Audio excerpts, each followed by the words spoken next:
Hello बच्चों, कैसे हैं आप लोग। तो एक बार मैं फिर हाजिर हूं देहरादून से हमारे सफर को आगे बढ़ाने के लिए।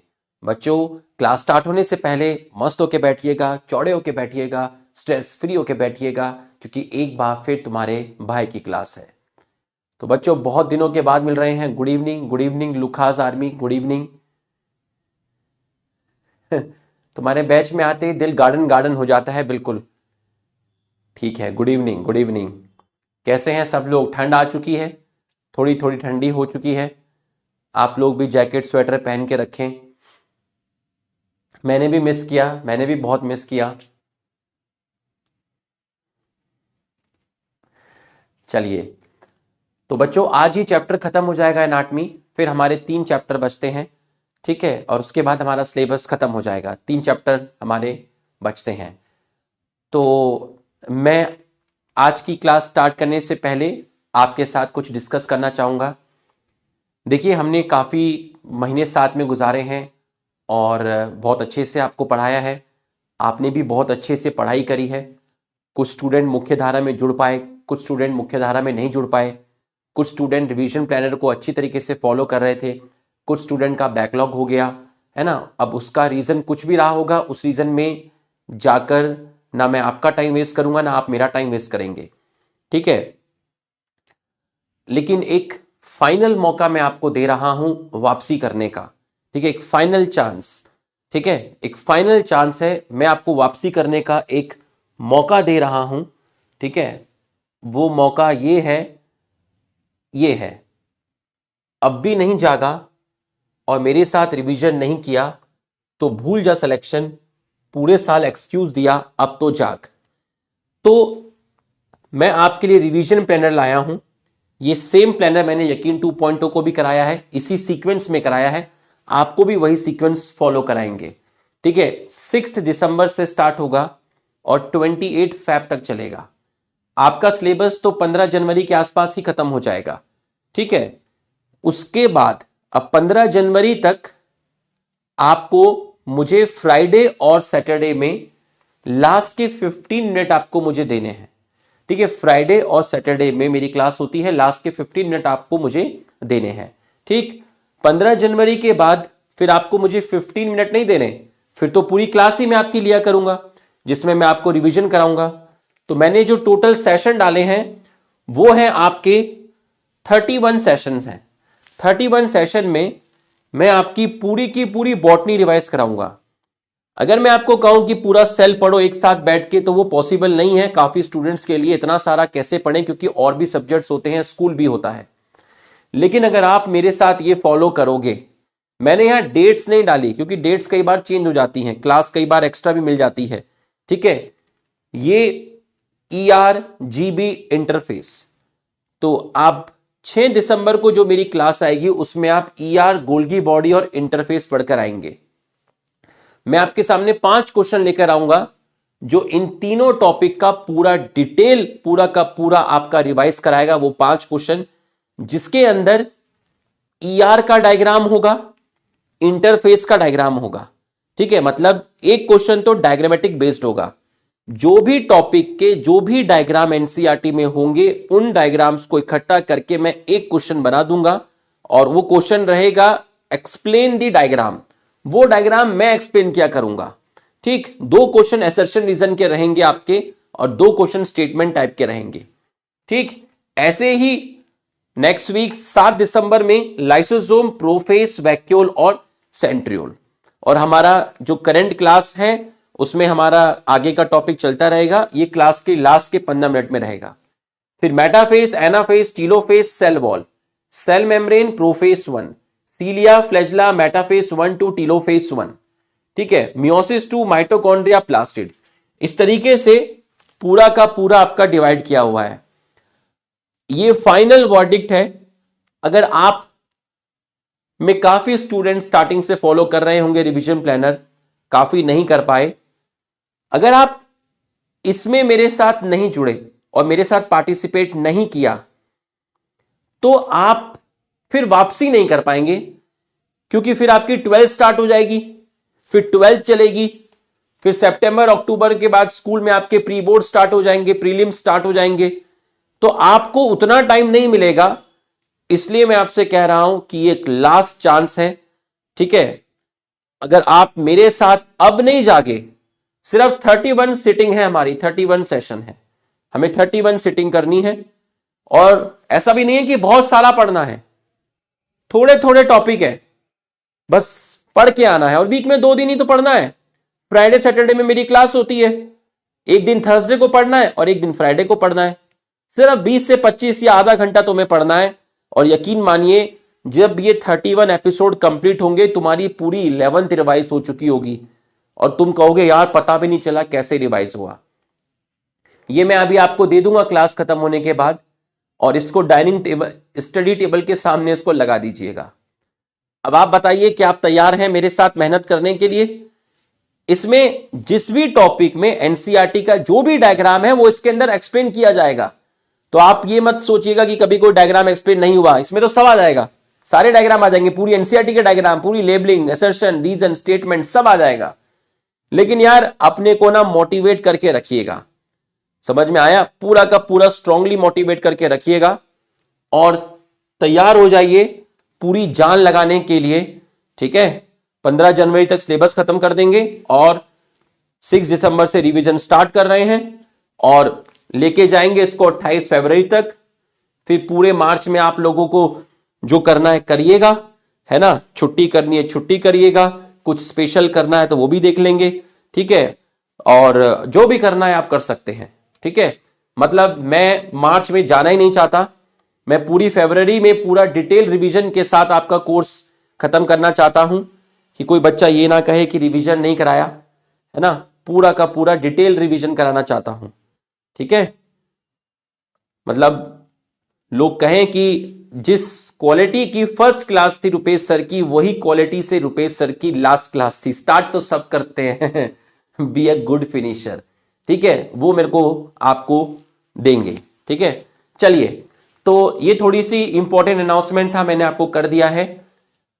अब आप क्लास स्टार्ट करने की इजाजत दीजिए और एक बार हमारे सम्मान में यस लिख दीजिए, ठीक है। एक बार आप हमारे सम्मान में यस लिख दीजिए। मैं कह रहा हूं तूने पूरी बॉटनी नहीं पढ़ी, कोई बात नहीं, बस तू इसको फॉलो कर, जो जो टॉपिक लिखे वो टॉपिक नोट से पढ़ के आ, एनसीईआरटी से पढ़ के आ, बस पढ़ के आ, बाकी तू मेरे पे छोड़ दे। और इनकी इकट्ठी जो मैं 5-5 क्वेश्चंस आपको कराऊंगा, उनकी इकट्ठी पीडीएफ मर्ज करा के दूंगा आपको पूरा का पूरा। अभी तो इंडिविजुअल पीडीएफ आती रहेगी, उसके बाद सबको क्लब कर दूंगा, उसका अलग से उसमें वो डलवा देंगे, क्या बोलते हैं, आइकन बनवा देंगे उसके अंदर फोल्डर, ठीक है, रिवीजन विद रुपेश सर। चलिए, अब 2 टॉपिक हमारे बचे हुए हैं, एक है आपका लीफ और एक है आपका फिलोएम, ठीक है। लीफ और आपका है फिलोएम। तो अब हम इसको स्टार्ट करते हैं। सबसे पहले आप हेडिंग डालिए लीफ।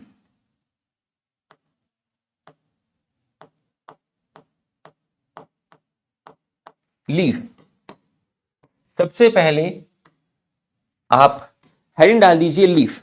अब लीफ में 2 आपकी दी हुई है, एक है डाइकॉट की लीफ और एक है मोनोकॉट की लीफ। एक है डाइकॉट की लीफ और एक दी हुई है मोनोकॉट की लीफ।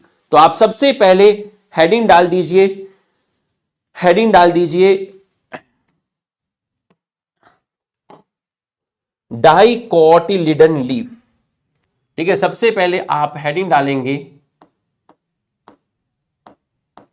डाइकॉट, या मैं कहूं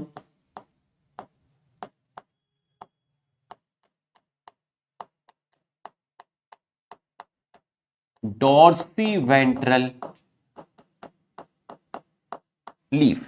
डाइकॉट और डॉर्सीवेंट्रल लीफ, ठीक है, डाइकॉट और डॉर्सीवेंट्रल लीफ। चलिए आ जाइए फटाफट। डाइकॉट और डॉर्सीवेंट्रल लीफ जब आप देखेंगे, ठीक है, तो ये जो लीफ होती है वो इस तरीके से होती है, ऐसे करके हॉरिजॉन्टल होती है, ठीक है। तो ये जो लीफ होती है हॉरिजॉन्टल आपकी होती है, जिसमें अपर सरफेस पे ज्यादा लाइट गिरती है और लोअर सरफेस पर जो लाइट है वो थोड़ी कम गिरती है, इसलिए अपर सरफेस जो है वो ज्यादा डार्क होता है। ठीक है, अपर सरफेस पर ज्यादा लाइट आती है, लोअर सरफेस पर लाइट कम आती है। तो ये जो लीफ होती है ये आपकी हॉरिजॉन्टल होती है, हॉरिजॉन्टल होती है। ये लीफ आपकी हॉरिजॉन्टल होती है। अपर सरफेस रिसीव मोर लाइट, है ना, upper surface, upper surface receive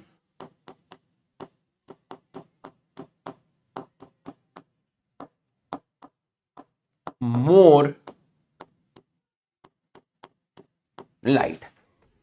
तो अब आप इस लीफ का जब वर्टिकल सेक्शन काटेंगे, है ना, अगर मैं आपसे कहूं कि आप इस लीफ का जब वर्टिकल सेक्शन आप काटेंगे, इस लीफ को इस तरीके से जब आप वर्टिकल सेक्शन में काटेंगे तो आपको क्या दिखेगा। देखो, मैं यहां डायग्राम बनाऊंगा और उसकी लेबलिंग दोनों दिशाओं में करूंगा। ठीक है, बीच में डायग्राम बनाऊंगा और उसकी लेबलिंग इधर भी करूंगा और इधर भी करूंगा। ठीक है, चलिए। तो जब आप डाइकॉट लीफ को देखेंगे, जब आप डाइकॉट लीफ को देखेंगे तो आपको क्या दिखेगा, ध्यान से देखिएगा। जब आप डाइकॉट लीफ को देखेंगे तो आपको ऊपर की तरफ दिखेगी अपर एपिडर्मिस, ऊपर की तरफ आपको दिखेगी अपर एपिडर्मिस। तो ये देखिए, ये जो आपको दिख रही है ये दिख रही है अपर एपिडर्मिस। तो इसको मैं बोलूंगा क्या, इसको मैं बोलूंगा अपर और एडेक्सियल एपिडर्मिस, अपर और एडेक्सियल एपिडर्मिस। ठीक है, तो लीफ में आपको ऊपर की तरफ अपर और एडेक्सियल एपिडर्मिस दिखेगी और नीचे की तरफ अगर मैं आपको दिखाऊं, नीचे की तरफ अगर मैं आपको दिखाऊं तो आपको जो दिखेगा वो आपको जो दिखेगा नीचे की तरफ, नीचे की तरफ जो आपको दिखेगा बच्चों, उसको आप बोलेंगे लोअर और एबैक्सियल एपिडर्मिस। तो दो तरह की एपिडर्मिस आपको दिखी लीफ में, एक ऊपर की तरफ दिखेगी अपर एपिडर्मिस, एक नीचे की तरफ दिखेगी लोअर एपिडर्मिस। एक अपर एपिडर्मिस दिखी, ठीक है सर, डाउट बॉक्स चेक करो प्लीज। अब मैं डाउट बॉक्स चेक करूं, मैं पढ़ाऊं, यहां इतने सारे स्टूडेंट हैं, पता नहीं क्या कुछ भी लिख देंगे हैं। क्या डाउट है, लिख बेटा यहां पे, क्या डाउट है बता, क्या डाउट है। Sir are you in present series भाई एक दो दिन वेट कर लो, पूरा का पूरा रिवील हो जाएगा, आपको पता चल जाएगा, है ना, कि कौन प्रचंड में है कौन प्रचंड में नहीं है। ठीक है, एक दो दिन आप वेट कर लो, बाकी मेरी आंखों में देखकर बताओ तुम्हें क्या नजर आ रहा है। ठीक है, तो एक दो दिन आप वेट कर लो, आपको खुद ही पता चल जाएगा कौन है या कौन नहीं है। ठीक, ऐसे पहले कौन टीचर उसमें है कौन टीचर नहीं है ऐसे पहले बताने के लिए मना किया है, नहीं तो नौकरी चली जाएगी मेरी और लोन चल रहा है। ठीक है, तो अभी मना किया है कि इसके रिगार्डिंग कोई इंफॉर्मेशन नहीं देनी है लाइव क्लास के अंदर। ठीक है, एक दो दिन में खुद ही पता चल जाएगा। क्या फायदा मैं यहां बोल दूं कि मैं नहीं हूं या मैं हूं और मेरी नौकरी चली गई, फिर मैं क्या करूंगा, है, बच्चा भी तो पढ़ाना है मुझे, आगे स्कूल जाएगा, वो लोन चल रहा है। समझना मेरी बात को, मेरी आंखों को देख और समझना मेरी भाई। ठीक है, हाँ, एक दो दिन में आई जाएगी फैकल्टी रिवील वीडियो, तो उसमें पता चल ही जाएगा, है ना। आ जाओ अपर और नौकरी चली जाएगी भाई मेरी। ठीक है, अपर और एडेक्सियल एपिडर्मिस, ये है लोअर और एबैक्सियल एपिडर्मिस। ठीक है, आ जाओ।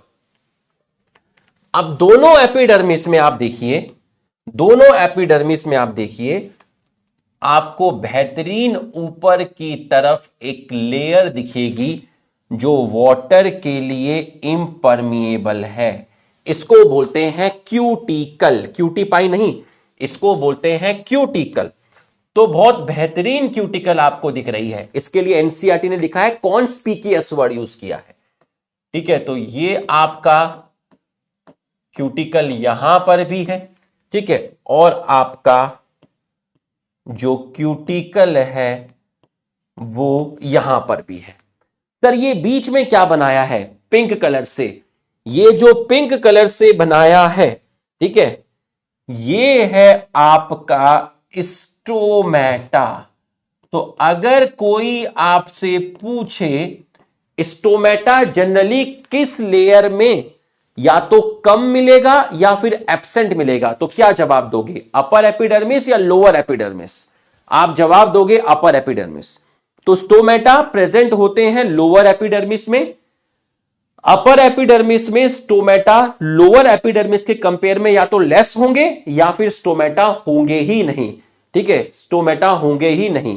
ठीक, तो अपर एपिडर्मिस में या तो स्टोमेटा लेस इन नंबर होंगे, स्टोमेटा आपका कैसा होगा? लेस इन नंबर होगा, स्टोमेटा लेस मिलेगा। ठीक है, लेस इन नंबर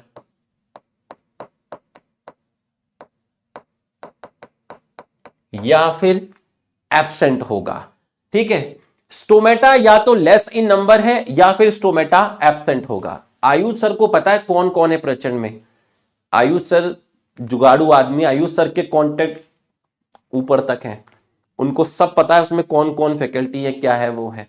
ठीक है आयुष सर से पूछना, कह रहे रुपेश सर कह रहे थे आयुष सर बड़े लेवल के आदमी है, हाई फाई, तो उनको सब पता रहता है कौन किस बैच में जाएगा, किससे पढ़वाना है। ठीक है, पूछना अगली क्लास में ना कि सर ऐसे कह रहे थे। अपर और adaxial epidermis stomata less in number या फिर आपका एब्सेंट होता है। ठीक, और आपको बताया गया था कि एपिडर्मिस की जो सेल्स होती है वो पेरेन्काइमेटस होती है, ये तो मैं आपको पहले ही बता चुका हूं, तो यहां लिखने की जरूरत भी नहीं है। ठीक है, सेल्स जो होती हैं वो कैसी है आपकी? पेरेन्काइमेटस है। यहां भी पेरेन्काइमा और यहां पर भी आपका क्या है? पेरेन्काइमा है। बाकी वही प्रॉपर्टी है कि सेल आपका इलोंगेटेड है। ठीक है, सेल आपका इलोंगेटेड होता है, वो सब तो है ही आपका। ठीक है, आ जाओ। अच्छा, कल सर का बर्थडे है, ठीक है भाई, विश कर देंगे कल लाइव क्लास में, उनको कॉल करेंगे एक बार, है ना? आ जाओ। चलो बेटा, आप अननेसेसरी चैट अवॉइड करिए, यहां पढ़ाई पे ध्यान दीजिए। ठीक है, आ जाओ। हाँ आ जाओ, हाँ आइए आइए, ठीक है, ठीक ठीक, आ जाइए आइए। अपर एपिडर्मिस और लोअर एपिडर्मिस, ठीक है, यहां भी क्यूटिकल, यहां भी क्यूटिकल, यहां स्टोमेटा प्रेजेंट है, यहां स्टोमेटा का नंबर कम है। ठीक, अब इन दोनों के बीच में आपका जो मिलेगा उसको बोलते हैं मीजोफिल। तो इन दोनों के बीच में आपको जो मिलेगा उसको बोलते हैं मीजोफिल। तो बच्चों, इन दोनों के बीच में अपर एपिडर्मिस और लोअर एपिडर्मिस के बीच में आपको जो मिलेगा उसको आप बोलते हैं मीजोफिल। उसको आपने क्या बोला? उसको आपने बोल दिया है मीजोफिल। अब मीजोफिल क्या है उसको समझिए। आपका जो मीजोफिल है वो दो पार्ट में डिवाइड है। आपका जो मीजोफिल है वो दो पार्ट में डिवाइड है। ठीक है, कौन कौन से वो पार्ट हैं वो मैं आपको दिखा देता हूं। मीजोफिल दो पार्ट में डिवाइड है। ये जो सेल्स आपको दिख रही हैं वर्टिकली प्लेस्ड, जो आपको इलोंगेटेड दिख रही हैं, ठीक है, ये जो सेल्स आपको दिख रही हैं वर्टिकली प्लेस्ड, देखिएगा, ये जो सेल्स आपको दिख रही हैं वर्टिकली प्लेस्ड जो आपको दिख रही हैं, इस तरीके से जो इलोंगेटेड सेल आपको दिख रही हैं, ठीक है, और नीचे आपको कुछ सेल्स दिख रही हैं जो राउंडेड दिख रही हैं, लूजली अरेंज दिख रही हैं। तो मीजोफिल जो है वो दो पार्ट में आपका डिवाइड हो चुका है। मीजोफिल जो है वो आपका दो पार्ट में डिवाइड हो चुका है, दो पार्ट में डिवाइड हो चुका है। जो सर ने येलो से बनाया है, जो सर ने येलो से बनाया है उस वाले पार्ट को बोलते हैं, जो सर ने येलो से बनाया है उस वाले पार्ट को बोलते हैं पैलिसेड पेरेन्काइमा, पैलिसेड पेरेन्काइमा।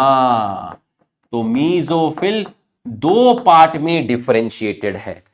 फिर जो सर ने व्हाइट से बनाया है रीजन, इतना रीजन, इतना रीजन जो सर ने व्हाइट से बनाया है उसको बोलते हैं स्पॉन्जी पेरेन्काइमा, स्पॉन्जी पेरेन्काइमा। तो मीजोफिल दो पार्ट में डिफरेंशिएट हो गया। पहला पार्ट है पैलिसेड, दूसरा पार्ट है स्पॉन्जी। तो यहां मीजोफिल बच्चों दो पार्ट में डिफरेंशिएट हो गया है।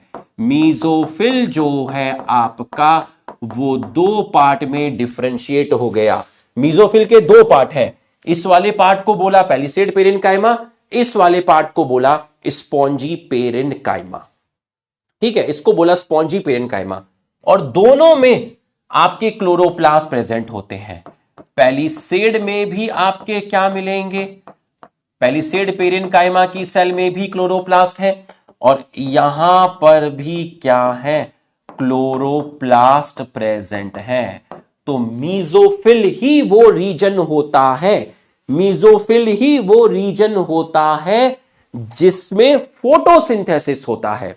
तो मीजोफिल रीजन जो होता है वो रीजन है जिसके दो पार्ट होते हैं, एक पैलिसेड पेरेन्काइमा, एक स्पॉन्जी पेरेन्काइमा। और इन दोनों टाइप की सेल्स में क्लोरोप्लास्ट प्रेजेंट होते हैं और यही आपका फोटोसिंथेटिक पार्ट होता है। यही मीजोफिल आपका क्या करता है, फोटोसिंथेसिस करता है, क्योंकि इनमें क्लोरोप्लास्ट हैं। बच्चों यहां तक की पढ़ाई आपको समझ में आई तो आप यस लिख दीजिए। यहां तक की पढ़ाई अगर आपको समझ में आई तो आप यस लिख दीजिए। तो अगर आप पैलिसेड पेरेन्काइमा के बारे में देखेंगे तो आप ये पाएंगे कि पैलिसेड पेरेन्काइमा की जो सेल है, पैलिसेड पेरेन्काइमा की जो सेल है वो वर्टिकली प्लेस्ड है। वो कैसी है, वर्टिकली प्लेस्ड है विथ अपर एपिडर्मिस। सेल्स जो हैं वो वर्टिकली प्लेस्ड है, किसके साथ, विथ अपर एपिडर्मिस। ठीक है, और सेल्स कैसी है, इलोंगेटेड है। ठीक है, एक दूसरे के ऊपर है, इलोंगेटेड है। ठीक है, और पैरेलल टू ईच अदर में मैं बोल सकता हूं सेल्स कैसी है, एक दूसरे के पैरेलल टू ईच अदर, और इनमें इंटरसेलुलर स्पेस एब्सेंट है। इनके अंदर इंटर सेलुलर स्पेस जो है वो आपका एब्सेंट है। इंटरसेलुलर स्पेस जो है आपका वो आपका एब्सेंट है। स्पॉन्जी पेरेन्काइमा की सेल कैसी है, स्पॉन्जी पेरेन्काइमा की सेल राउंडेड है या आप कहो ओवल है। ठीक है, इनकी जो सेल है वो आपकी राउंडेड है या कहो आप ओवल है और लूजली अरेंज है। इनकी जो सेल्स है लूजली, स्पॉन्जी का मतलब होता है लूजली, स्पॉन्जी का मतलब होता है लूजली। तो इनकी सेल्स लूजली अरेंज है और इनके बीच में आपको बच्चों इंटरसेलुलर स्पेस भी दिख रहे होंगे और यहां एयर भी फिल्ड हो जाती है, इन स्पेस में एयर भी फिल्ड हो जाती है। इसलिए आप कह सकते हो यहां इंटरसेलुलर स्पेस या मैं कहूं एयर कैविटी प्रेजेंट, यहां एयर भी स्टोर हो जाती है, आपका प्रेजेंट है। ये स्टोमेटा है और स्टोमेटा के जस्ट नीचे below the stomata, below the stomata ये जो रीजन है इसको बोलते हैं सब स्टोमेटल कैविटी। सब स्टोमेटल कैविटी ये प्रेजेंट होती है बिलो स्टोमेटा, बिलो स्टोमेटा, ठीक है, बिलो स्टोमेटा। तो substomatal cavity below stomata present है। तो palisade parenchyma spongy parenchyma is equal to mesophyll, दोनों में क्लोरोप्लास्ट प्रेजेंट है, दोनों में फोटोसिंथेसिस होता है। इसकी सेल्स अपर एपिडर्मिस के साथ है, इसकी सेल्स लोअर एपिडर्मिस के साथ है। यहां इंटरसेलुलर स्पेस नहीं है, यहां प्रेजेंट है, यहां एयर कैविटी प्रेजेंट है। इसकी सेल्स एलोंगेटेड है, एक दूसरे के पैरेलल है, इसकी सेल्स राउंडेड है, लूजली अरेंज है। बच्चों यहां तक की पढ़ाई आपको समझ में आई तो आप एक बार यस लिख दीजिए, एक बार आप यस लिख दीजिए। यहां तक की पढ़ाई अगर आपको समझ में आ गई है, नहीं उसको अबव नहीं बोलते हैं, उसको बिलो बोलते हैं बेटा, बिलो बोलते हैं, है ना, उसको बिलो बोलते हैं। ये लोअर साइड है, ये लोअर एपिडर्मिस है, ठीक है, स्टोमेटा के बिलो बोलते हैं, अपर नहीं बोलते हैं। ठीक है, यहां तक की पढ़ाई आपको समझ में आ गई है, ठीक है, ठीक है, यहां तक की पढ़ाई आपको समझ में आ गई है। चलिए अब ध्यान से सुनिएगा, ध्यान से सुनिएगा। ये जो दिखाया है पिंक कलर से, ठीक है, एक दिखाया है पिंक कलर से, उसके बाद दिखाए हैं दो रेड कलर से, थोड़े बड़े दिखाए हैं, और उसके बाद दिखाया है आपका ब्राउन कलर से। ये देखिए ब्राउन कलर से दिखाया है। जो पिंक कलर से दिखाया है वो है आपका प्रोटोजाइलम। जो पिंक कलर से दिखाया है वो है आपका प्रोटोजाइलम। जो रेड कलर से दिखाया है वो है आपका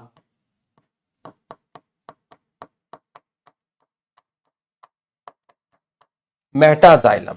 प्रोटोजाइलम और मेटाजाइलम दोनों को आप बोलेंगे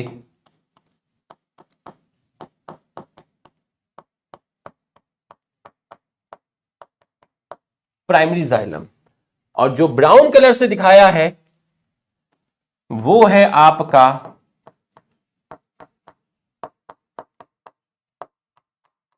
प्राइमरी फिलोयम। मतलब सर ने वेस्कुलर बंडल दिखाए हैं। प्राइमरी जाइलम और प्राइमरी फिलोयम दोनों को मिलाकर आप क्या बोलते हैं? दोनों को मिलाकर आप बोलते हैं वेस्कुलर बंडल। दोनों को मिलाकर आप बोलते हैं वेस्कुलर बंडल। और इनके सराउंडिंग में आप देखिएगा, इनके सराउंडिंग में आपको एक लेयर दिखेगी। इनके सराउंडिंग में आपको एक लेयर दिखेगी। तो इनके सराउंडिंग में आपको एक लेयर दिखेगी। ये देखिए वेस्कुलर बंडल के सराउंडिंग में आपको एक लेयर दिख रही है। इस लेयर को बोलते हैं बंडल शीट। इस लेयर को बोलते हैं आप बंडल शीट। इस लेयर को बोलते हैं बंडल शीट। इस लेयर को बोलते हैं बंडल शीट। और ये बनी हुई है किसकी? पेरेनकाइमा की। ये बनी है पेरेनकाइमा की। तो वेस्कुलर बंडल, ठीक है, वेस्कुलर बंडल जो होते हैं, ठीक है, वेस्कुलर बंडल जो होते हैं। अरे यार कैसे लोग हैं आप लोग, हैं किस तरह के लोग हैं आप? तो मतलब आदमी इतनी तैयारी कर रहा है, तुम्हारे लिए रिवीजन प्लानर लेकर आ रहा है, इतनी सारी चीजें कर रहा है हैं, और एक लिख रहा है नोट्स, नोट्स सर नोट्स, मतलब अरे भाई आपको बताया गया था कि सर यहाँ डायग्राम बनाएंगे और इस तरफ लेबलिंग करेंगे, तो ये अंडरस्टूड है। सर ने बीच में स्पेस छोड़ा है तो अंडरस्टूड है भाई कि यहां पर सर कुछ बनाएंगे, उसकी लेबलिंग करेंगे। अब यार ये तो कोई बात नहीं होती है कि अगर आप इतना भी एडजस्ट नहीं कर पाएंगे, आपको फिर एक काम यही किया जाए, पढ़ाने से पहले पूरा का पूरा बताऊं मैं, वो लेकर आऊं बेटा ऐसे बनेगा ऐसे बनेगा। अरे यार क्या आदमी हैं आप लोग ऐसे कैसे आपका सिलेक्शन होगा? आपकी आपकी अप्रोच तो मुझे लग रहा है रट्टा मारने वाली अप्रोच है। आपकी जो अप्रोच है, माफ कीजिए, वो तो सिर्फ नोट्स बनाने वाली अप्रोच है। आप एक सही रास्ते पे नहीं हैं, है ना? तो आप अगर इस रास्ते पे चलेंगे तो ईश्वर का आशीर्वाद फिर आपके ऊपर नहीं होगा, है ना? तो थोड़ा सा ध्यान रखिए, है ना? गॉड ब्लेस यू, खुश रहिए। आइए, अरे हम रिवीजन तक की बात हो रही है, आप एकदम छोटे लेवल की बात कर रहे हैं, इस तरह से नहीं करते हैं, है ना? आ जाइए, चलिए, हाँ आ जाइए। नहीं नहीं, गुस्सा नहीं कर रहा हूँ, गुस्सा तो मैंने एक ही बार किया था, उसके बाद किया नहीं, है ना? लोगों ने रील बना के डाल दिया यूट्यूब पे, मैं कहाँ गुस्सा करता हूँ, मैं कहाँ गुस्सा करता हूँ मैं कहाँ गुस्सा करता हूँ कहाँ गुस्सा करता हूँ। चलिए, तो बच्चों वैस्कुलर बंडल किससे कवर है? वैस्कुलर बंडल कवर है बंडल शीट से। तो हम यहां पर नोट डाल के लिख देते हैं, वैस्कुलर बंडल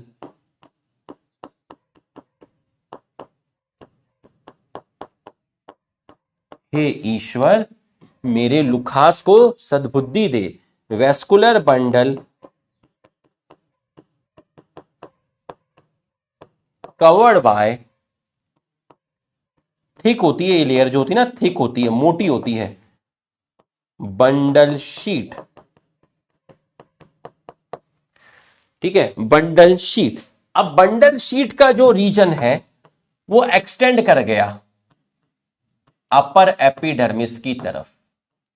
बंडल शीट का जो रीजन है वो एक्सटेंड कर गया अपर एपिडर्मिस की तरफ, और यही बंडल शीट का जो रीजन है एक्सटेंड कर गया लोअर एपिडर्मिस की तरफ। यही आपका एक्सटेंड कर गया लोअर एपिडर्मिस की तरफ, लोअर एपिडर्मिस की तरफ। तो ये जो आपको ऊपर की तरफ और नीचे की तरफ जो चीज दिख रही है, बंडल रीजन, बंडल शीट की जो सेल्स हैं वो दोनों तरफ, ऊपर की तरफ भी और नीचे की तरफ भी एक्सटेंड कर गई। बंडल शीट की सेल्स ऊपर की तरफ भी एक्सटेंड कर गई, नीचे की तरफ भी एक्सटेंड कर गई। इनको बोलते हैं bundle sheath extension. Bundle sheath extension. Vascular bundle leaf के अंदर कैसे होते हैं ऑलरेडी पहले बता चुका हूं। ठीक है, वैस्कुलर बंडल कैसे होते हैं, अगर कोई आपसे पूछे कि वैस्कुलर बंडल कैसे होते हैं, आप देखेंगे कि प्राइमरी जाइलम और प्राइमरी फ्लोएम एक लाइन पर आपके आ रहे हैं। तो वैस्कुलर बंडल आपके कॉन्जॉइंट होते हैं, आपके एंडार्च होते हैं, और कैम्बियम आपका नहीं मिलता। इसका मतलब कैसे होते हैं? क्लोज्ड होते हैं। बच्चों यहां तक की पढ़ाई आपको समझ में आई तो आप यस लिखिए। यहां तक की पढ़ाई अगर आपको समझ में आई है तो आप एक बार हमारे सम्मान में यस लिख दीजिए। यहां तक की पढ़ाई आपको समझ में आई तो आप एक बार हमारे सम्मान में यस लिख दीजिए। वैस्कुलर बंडल आपके कॉन्जॉइंट है, एंडार्च है और आपके क्लोज्ड है। ठीक है, कॉन्जॉइंट है, एंडार्च है, क्लोज्ड है। ठीक है, अब ध्यान से समझिएगा, मैं आऊंगा वापस यहीं पर आऊंगा, मैं थोड़ी सी इसकी एनसीईआरटी रीड कर देता हूं। ठीक है, जब आप वर्टिकल सेक्शन दिखेंगे डॉर्सीवेंटर लीफ का थ्रू दी लैमिना, लैमिना किसको बोले थे भाई? लीफ के 3 पार्ट थे, ये जो ग्रीन वाला एक्सपेंडेड पार्ट था इसको बोले थे लैमिना। जब आप इसका वर्टिकल सेक्शन काटेंगे यहां से इस रीजन को कट करेंगे, इतने रीजन को कट करेंगे, तो आपको उसके अंदर 3 मेन पार्ट दिखेंगे। आपको उसके अंदर मेन पार्ट क्या दिखेंगे? एपिडर्मिस, मीसोफिल और वैस्कुलर सिस्टम। वैस्कुलर सिस्टम मतलब xylem phloem. Epidermis cover both the upper surface adaxial epidermis and lower surface abaxial epidermis. Conspicuous cuticle, conspicuous का मतलब है वेल डेवलप, और क्यूटिकल जो होती है वो इम्परमिएबल होती है। किसके? वाटर के। एबैक्सियल मतलब lower epidermis, generally bear more stomata than adaxial epidermis. The latter, latter मतलब एडैक्सियल एपिडर्मिस, द लेटर में even lack stomata. The tissue between upper and lower epidermis is called mesophyll. Mesophyll possess chloroplast and carry out photosynthesis. और mesophyll किसका बना हुआ है? Parenchyma का। इसकी 2 type की सेल है, palisade parenchyma, spongy parenchyma. Adaxially placed palisade parenchyma is made up of elongated cells जो कि अरेंज है वर्टिकली और parallel to each other. The oval or rounded, loosely arranged spongy parenchyma situated below the palisade and extend किसकी तरफ है? Lower epidermis. There are numerous large space and air cavity between these cell. ठीक? Vascular bundle are surrounded by a layer of thick walled bundle sheet. अब ये वाला point मैं आपका explain कर देता हूं। ये जो बीच का छोटा है ये मैं आपका एक्सप्लेन कर देता हूं। ठीक है, तो अब आप हेडिंग डालेंगे वैस्कुलर बंडल। डाइकॉट लीफ हम पढ़ रहे हैं, उसमें एक हेडिंग और डालेंगे। अब आप डाइकॉट लीफ में वैस्कुलर बंडल देखेंगे। आप मेरे को याद कराइए डाइकॉट लीफ के अंदर वेनिएशन कैसा था? रेटिकुलेट था या फिर आपका पैरेलल था? बताइए। डाइकॉट लीफ के अंदर आपका वेनिएशन कैसा था? रेटिकुलेट था या फिर पैरेलल था? बताइए। रेटिकुलेट था या फिर पैरेलल था? डाइकॉट लीफ के अंदर कैसा वेनिएशन था? डाइकॉट लीफ के अंदर वेनिएशन कैसा था? Sir reticulate venation. अच्छा, नॉट डन। लो भाई, इसको लिख लीजिए, पहले लिख लीजिए। 1 मिनट का टाइम है, मैं साइड में खड़ा हो जाता हूं, देख लूं जरा, जब तक केमिस्ट्री फैकल्टी रिवील वाला वीडियो देख लेता हूं कौन कौन आए हैं। बच्चे के लिए ये बैच में पढ़ना एक्साइटमेंट है, जैसे एक टीचर के लिए इस बैच में पढ़ाना बहुत ज्यादा एक्साइटमेंट है। इस बच्चे के साथ वाले शो में कलेक्शन के लिए पढ़ रहा।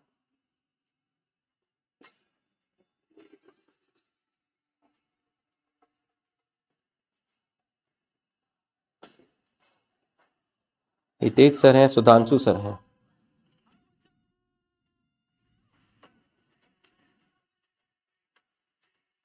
दी सुधांशु सर हैं, द हितेश सर। पेटी बांध लीजिए।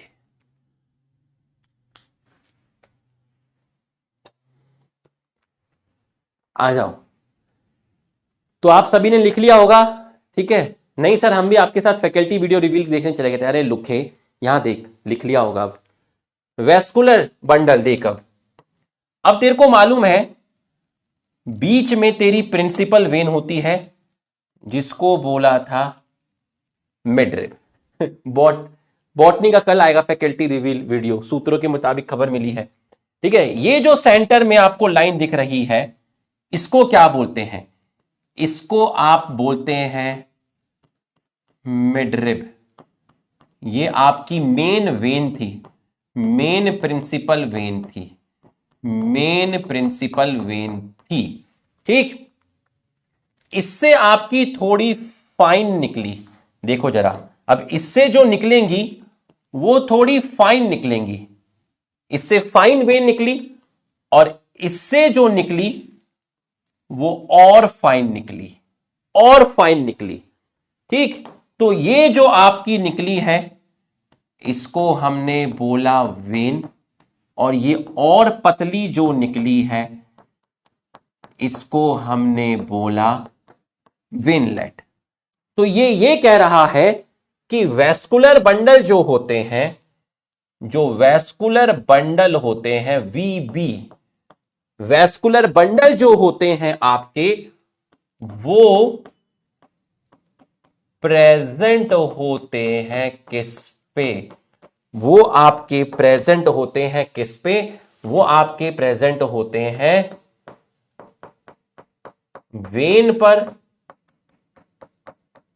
वेनलेट पर, और ये मेन आपकी जो वेन है जिसको हमने बोला मिडरिप पर। दूसरा ये कह रहा है कि जो साइज होता है वैस्कुलर बंडल का, वो डायरेक्टली प्रोपोर्शनल होता है किसके? थिकनेस ऑफ वेन के। तो आप मुझे बताओ सबसे बड़ा साइज किस पर होगा? वैस्कुलर बंडल का सबसे बड़ा साइज किस पर होगा?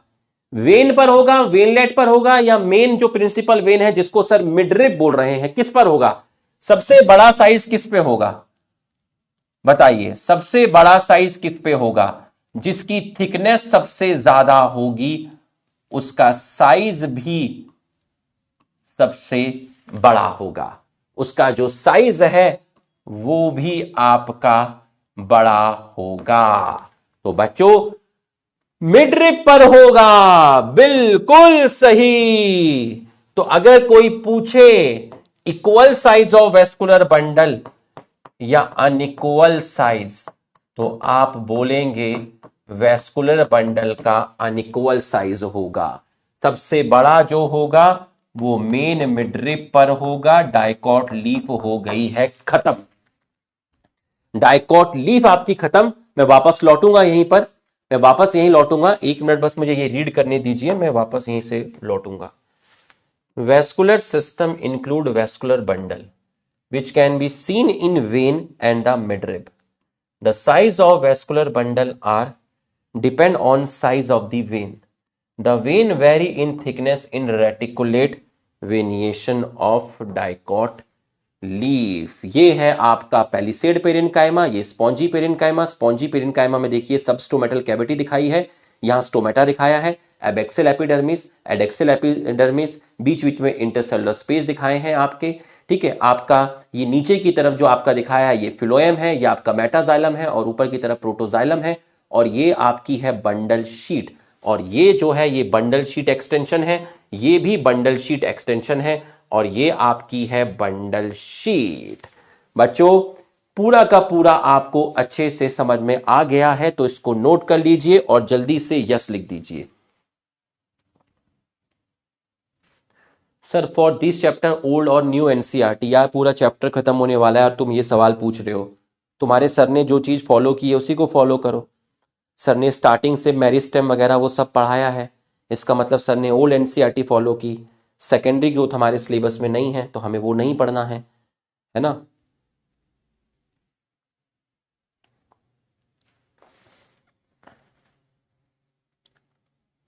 नोटेड? यस नोटेड, जल्दी से कम ऑन, नोटेड। 15 मिनट में खत्म हो जाएगा मोनोकॉट लीफ।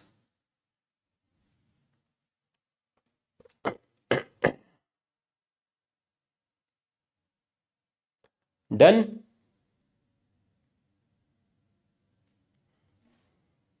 थोड़े वेस्कुलर बंडल कम बना लेना, जल्दी बन जाएगा लुखे। Done done done done. अरे एक ने लिखा रिस्पेक्टेड सर, हाँ थैंक यू भाई,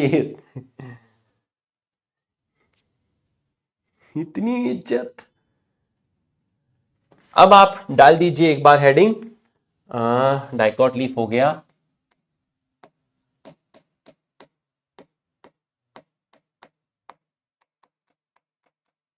मोनोकॉट लीफ। अच्छा सुनो, मोनोकॉट लीफ, ठीक है, monocot leaf, isobilateral leaf, isobilateral leaf. कचब भाई, सालों मजे ले रहे हो मेरे, सारे रिस्पेक्टेड लिखने लगे। थैंक यू भाई, thank you, thank you, God bless you, खुश रहो। मजे ले रहे हो, पूरा मजा ले रहे हो, ठीक है। Isobilateral leaf, isobilateral leaf,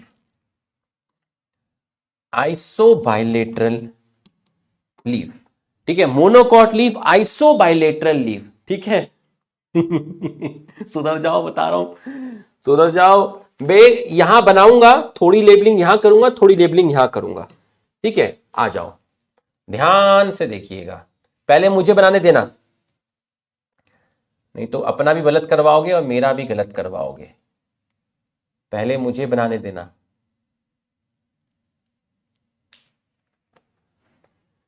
कहोगे ये तो कुछ अलग ही बन रहा है, रुक जाना, अभी पहले मुझे बनाने देना, 1 मिनट रुक जाना।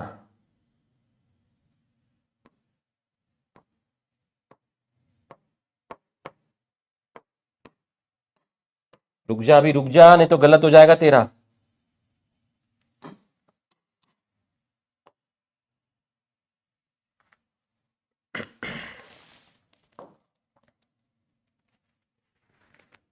अब बना ले।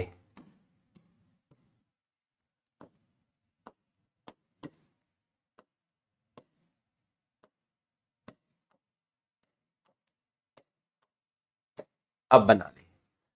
अब ऊपर वाली क्या है? ऊपर वाली है अपर एपिडर्मिस, मतलब एडेक्सियल, तो बार बार एडेक्सियल लिखने की जरूरत नहीं है। ये है अपर एपिडर्मिस और ये है लोअर एपिडर्मिस, ठीक है। दोनों में क्यूटिकल दिखा दे।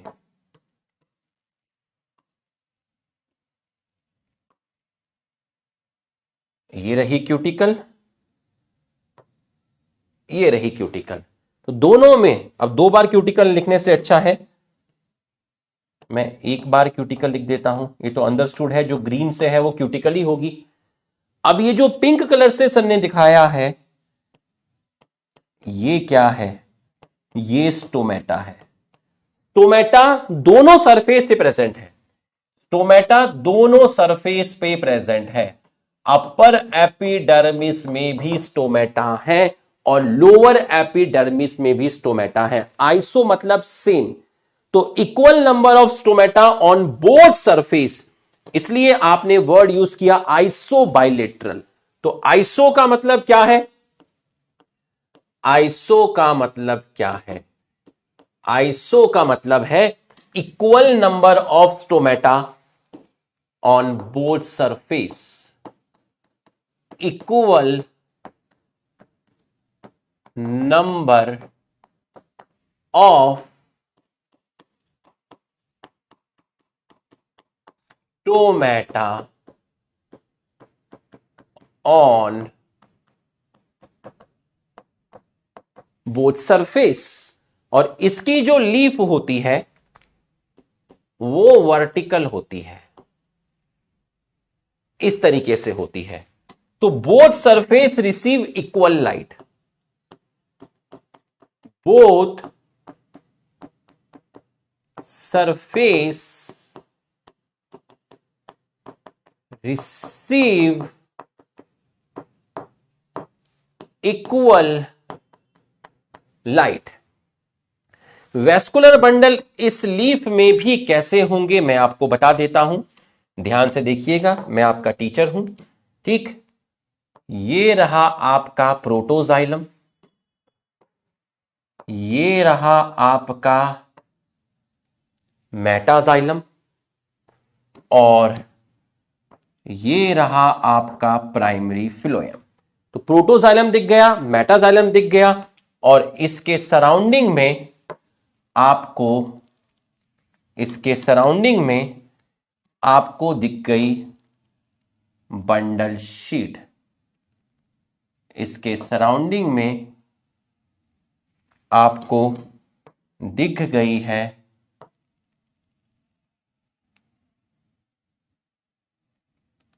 Bundle sheath. तो ये जो आपको दिखी है ये है बंडल शीट। तो वही सेम लेवलिंग है, यहां पर देखिए प्रोटोजाइलम, मेटाजाइलम, प्राइमरी फ्लोएम, तो सेम लेवलिंग है आपकी। आप करना चाहे तो कर सकते हैं। ये क्या है? प्रोटोजाइलम है। येलो वाला क्या है? मेटाजाइलम है। ग्रीन वाला क्या है? प्राइमरी फ्लोएम है। प्राइमरी फ्लोएम है, ठीक है, आपका प्राइमरी फ्लोएम है। ठीक, अब अच्छा बताओ ये रीजन क्या है? बता दोगे तो मान जाऊंगा। बताओ बताओ बताओ ये रीजन क्या है? ऊपर भी और नीचे भी बंडल शीट की सेल, बताइए ये रीजन क्या है?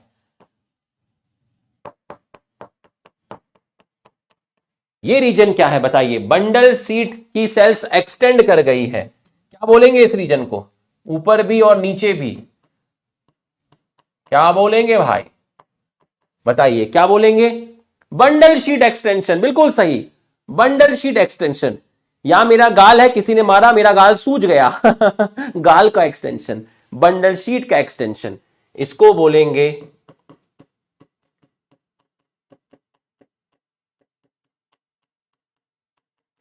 Bundle sheath extension. अब आप कहोगे मीजोफिल सेल कहां गई? घबराने का नहीं, घबराने का नहीं, घबराने का नहीं, ठीक है, घबराने का नहीं। तो ये जो आपको सेल दिख रही है, ये जो आपको सेल्स दिख रही है, ये है मीजोफिल। बट डिफरेंस क्या आया?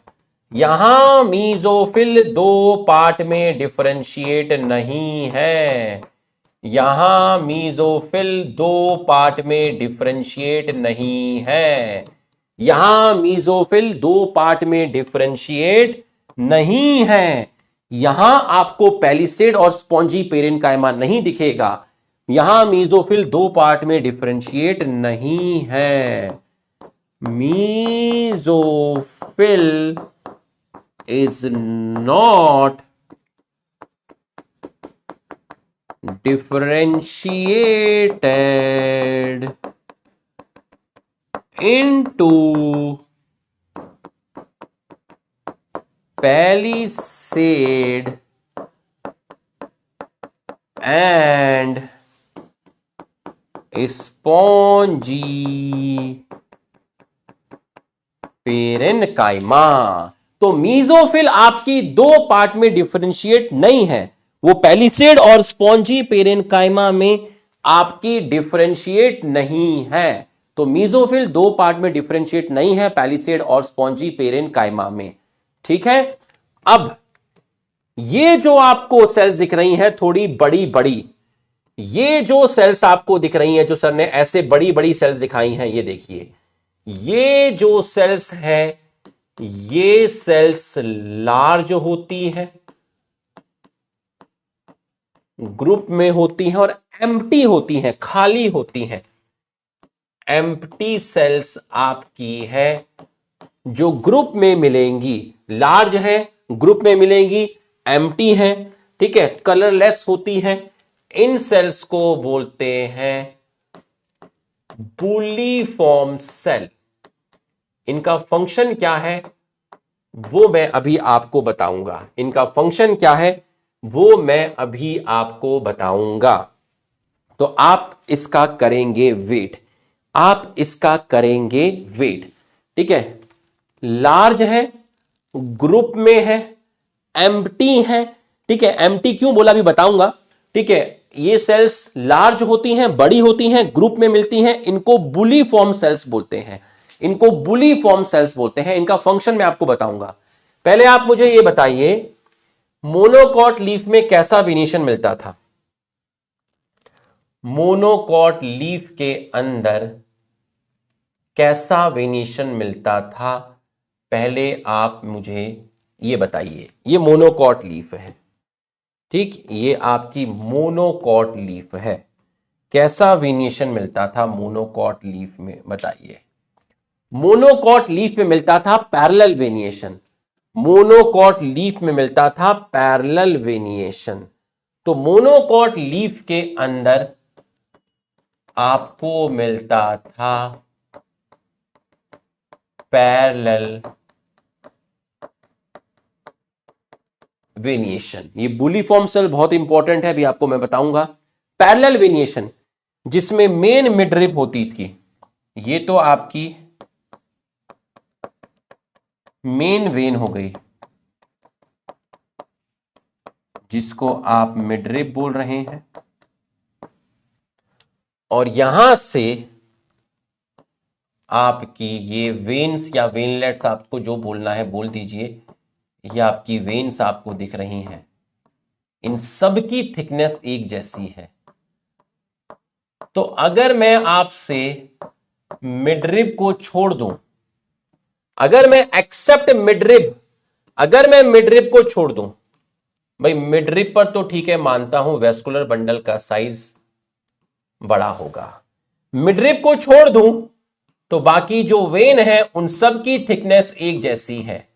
तो except midrib the size of vascular bundle equal या unequal, except midrib, except midrib the size of vascular bundle equal या अनइक्वल, जवाब दीजिए। एक्सेप्ट मिडरिब बताइए। Except midrib the size of vascular bundle equal या unequal, लिख के बताइए। Except midrib equal, ये डिफरेंस है डाइकॉट और मोनोकॉट में। यहां डिफरेंशिएट होता है, मीजोफिल नहीं होता, डिफरेंशिएट नहीं होता, डाइकॉट लीफ में होता है। वहां वेस्कुलर बंडल अनइक्वल था, यहां इक्वल होता है। तो अगर मैं आपसे कहूं एक्सेप्ट मिडरिब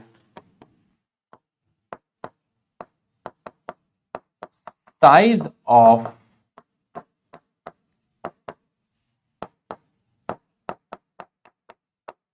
वेस्कुलर बंडल कैसा है, इक्वल है। इसके वेस्कुलर बंडल भी कैसे हैं, इसके वेस्कुलर बंडल भी आपके कॉन्जॉइंट है, ठीक है, कॉन्जॉइंट है, क्लोज्ड है, और यहां भी कंडीशन एंडार्च है। अब बस एक बताना है बुलीफॉर्म सेल का फंक्शन, मोनोकॉट लीफ खत्म, ठीक है। तो अब एक बताना है कि इसका फंक्शन क्या है। मैं वापस यहीं आऊंगा, वापस यहीं आऊंगा।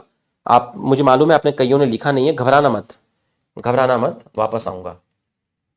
Anatomy of isobilateral leaf are similar to that of dorsiventral leaf in many ways. It shows the following characteristic differences. In an isobilateral leaf, the stomata are present on both surface of epidermis. दोनों पे मिलेगा, upper epidermis पे भी है और lower epidermis पर भी है। Mesophyll is not differentiated into palisade and spongy parenchyma. ठीक, ये तो भी मैं आपको बताऊंगा, यहां से लेके यहां तक मैं भी आपको बताऊंगा। ये बुलीफॉर्म सेल का पैराग्राफ है। The parallel variation in monocot leaf is reflected in near similar size of vascular bundle accept in mid when, ठीक है। तो अब ये आपका इसका डायग्राम है, ठीक है। जाइलम, फिलोयम, सबस्टोमेटल कैविटी, एडेक्सियल एपिडर्मिस, आपका एबेक्सियल एपिडर्मिस, ठीक है। यहां भी आपका स्टोमेटा है, यहां भी आपका स्टोमेटा है, और ये पूरा मीजोफिल आपको दिखाया गया है, जो कि आपका डिफरेंशिएट नहीं है, जो कि आपका डिफरेंशिएट नहीं है। अब जरा इसको देखिए। In grass certain adaxial epidermis, adaxial मतलब upper epidermis, cell along the vein modify themselves into large empty colorless cells are called bulliform cells. When the bulliform cells in the leaf have absorbed water and are turgid, the leaf surface is exposed. When they are flaccid due to water stress, they make the leaf curl invert to minimize water. अब इसका मतलब समझिए, इसका मतलब क्या है, ठीक है। बुली फॉर्म सेल वाला एग्जाम में हाँ आया है, कई बार आया है, तो एग्जाम में आता रहता है, ठीक है। बुली फॉर्म सेल, ठीक है, ध्यान से देखिएगा और समझिएगा। बुली फॉर्म सेल्स कैसी हैं? लार्ज हैं, ग्रुप में हैं, एम्प्टी हैं, कलरलेस हैं।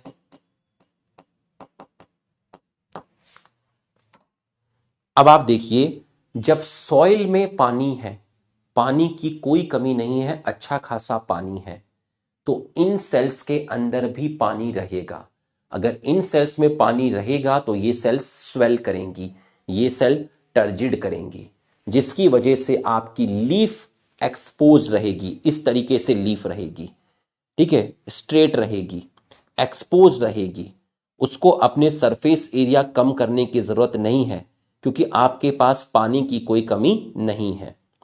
तो जब आसपास पानी होता है तो बुलीफॉर्म सेल्स में भी पानी होता है, तो बुलीफॉर्म सेल्स स्वेल कर जाती हैं, जिसको आप बोलते हैं टर्जिड, जिसकी वजह से लीफ एकदम स्ट्रेट रहती है, एक्सपोज रहती है, वो फोल्ड नहीं होती। उसको अपने सरफेस एरिया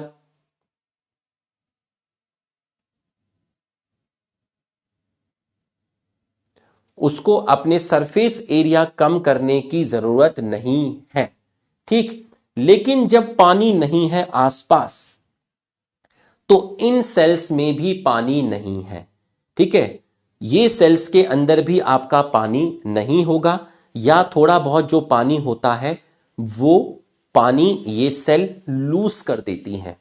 आसपास पानी नहीं है सॉइल में, तो पानी का एब्जॉर्प्शन भी कम होगा, ठीक है। इन सेल्स के पास पानी नहीं होगा, या थोड़ा बहुत पानी जो होगा वो ये सेल लूज कर देंगी, तो ये सेल्स आपकी हो जाएंगी श्रिंक। श्रिंक मतलब सिकुड़ जाएंगी, फ्लैसिड हो जाएंगी, जिसकी वजह से जो लीफ होती है वो अंदर की तरफ कर्ल हो जाएगी। लीफ अगर अंदर की तरफ कर्ल हुई तो लीफ का जो सरफेस एरिया है वो कम हो जाएगा, जिसकी वजह से ट्रांसपीरेशन कम हो जाएगा। फिर से समझिएगा, लीफ के मोनोकॉट लीफ की अपर एपिडर्मिस में बड़ी बड़ी सेल्स होती हैं जो कलरलेस होती हैं, ग्रुप में मिलती हैं, उनको आप बुलीफॉर्म सेल्स बोलते हैं। जब आसपास प्लांट के पानी की कमी नहीं है तो फिर पानी रूट्स ने अच्छे से एब्जॉर्ब किया होगा, इन सेल्स के अंदर भी पानी रहा होगा, ये सेल्स स्वेल करेंगी, ये सेल टर्जिड करेंगी, लीफ इंटैक्ट रहेगी, स्ट्रेट रहेगी, एक्सपोज रहेगी, लीफ को अपने सरफेस एरिया कम करने की जरूरत नहीं है। लेकिन अगर आसपास पानी की कमी है तो इन सेल्स में भी पानी नहीं होगा, ठीक है। और जो थोड़ा बहुत होगा ये उस पानी को लूज भी कर सकती हैं, तो इन सेल्स के अंदर पानी अब नहीं है, इन्होंने अपने पानी को लूज कर दिया है, तो ये जो सेल्स हैं ये श्रिंक हो गई हैं, सिकुड़ गई हैं, जिसकी वजह से लीफ जो होती है वो अंदर की तरफ कर्ल हो जाती है और उसका सरफेस एरिया कम हो जाता है और ट्रांसपिरेशन कम हो जाता है। समझ में आ गया हो तो एक बार यस लिख दीजिए।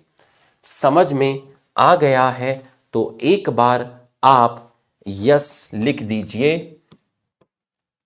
यहां पर अगर आपको समझ में आ गया है, इनको कहीं कहीं पर मोटर सेल भी लिख बोलते हैं, बट आप बुलीफॉर्म सेल्स ही लिख लीजिए, बुलीफॉर्म सेल्स। अगर समझ में आ गया है तो आप यस, हाँ अब इसको नोट करिए, ठीक है। अगर पानी है, ठीक है, अगर आपका पानी है तो बुलीफॉर्म सेल, मैंने शॉर्ट में लिख दिया है बी और फिर वहां पर हमने बी के बाद सी, ठीक है। तो बुलीफॉर्म सेल, वाटर अगर है तो बुलीफॉर्म सेल क्या करेंगी, वाटर को एब्जॉर्ब करेंगी, इनके अंदर वाटर रहेगा तो ये सेल स्वेल करेंगी। स्वेल मतलब टर्जिड, जिसकी वजह से लीफ जो होगी वो एक्सपोज रहेगी, एकदम इंटैक्ट रहेगी, जैसे होना चाहिए, एकदम लीफ एक्सपोज रहेगी, ठीक है। अगर पानी की कमी है तो जो बुली फॉर्म सेल है ये लूज करेगी वाटर को, इसमें पानी नहीं होगा, तो ये सेल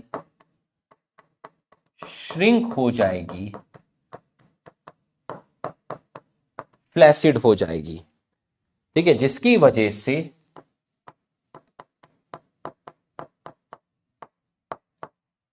लीफ कर्ल इनवर्ड, जिसकी वजह से सरफेस एरिया डिक्रीज हो जाएगा, जिसकी वजह से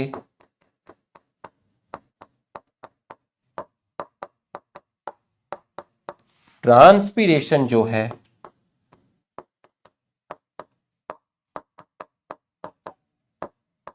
वो डिक्रीज हो जाएगा, ट्रांसपीरेशन डिक्रीज हो जाएगा। ठीक है, बुलीफॉर्म सेल्स मोनोकॉट में मिलती है, जैसे एग्जाम्पल हो गया ग्रास, हो गया भाई, नोट कर लीजिए, लीफ खत्म हो गया।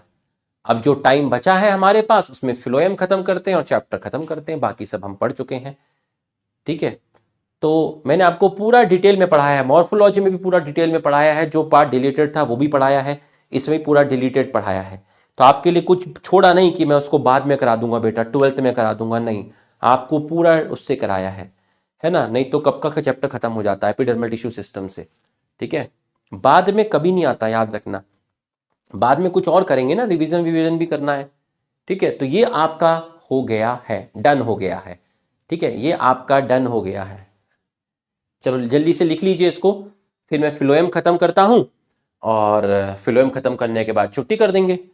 ठीक है, और फिर कल की क्लास में इसके क्वेश्चन डिस्कस होंगे।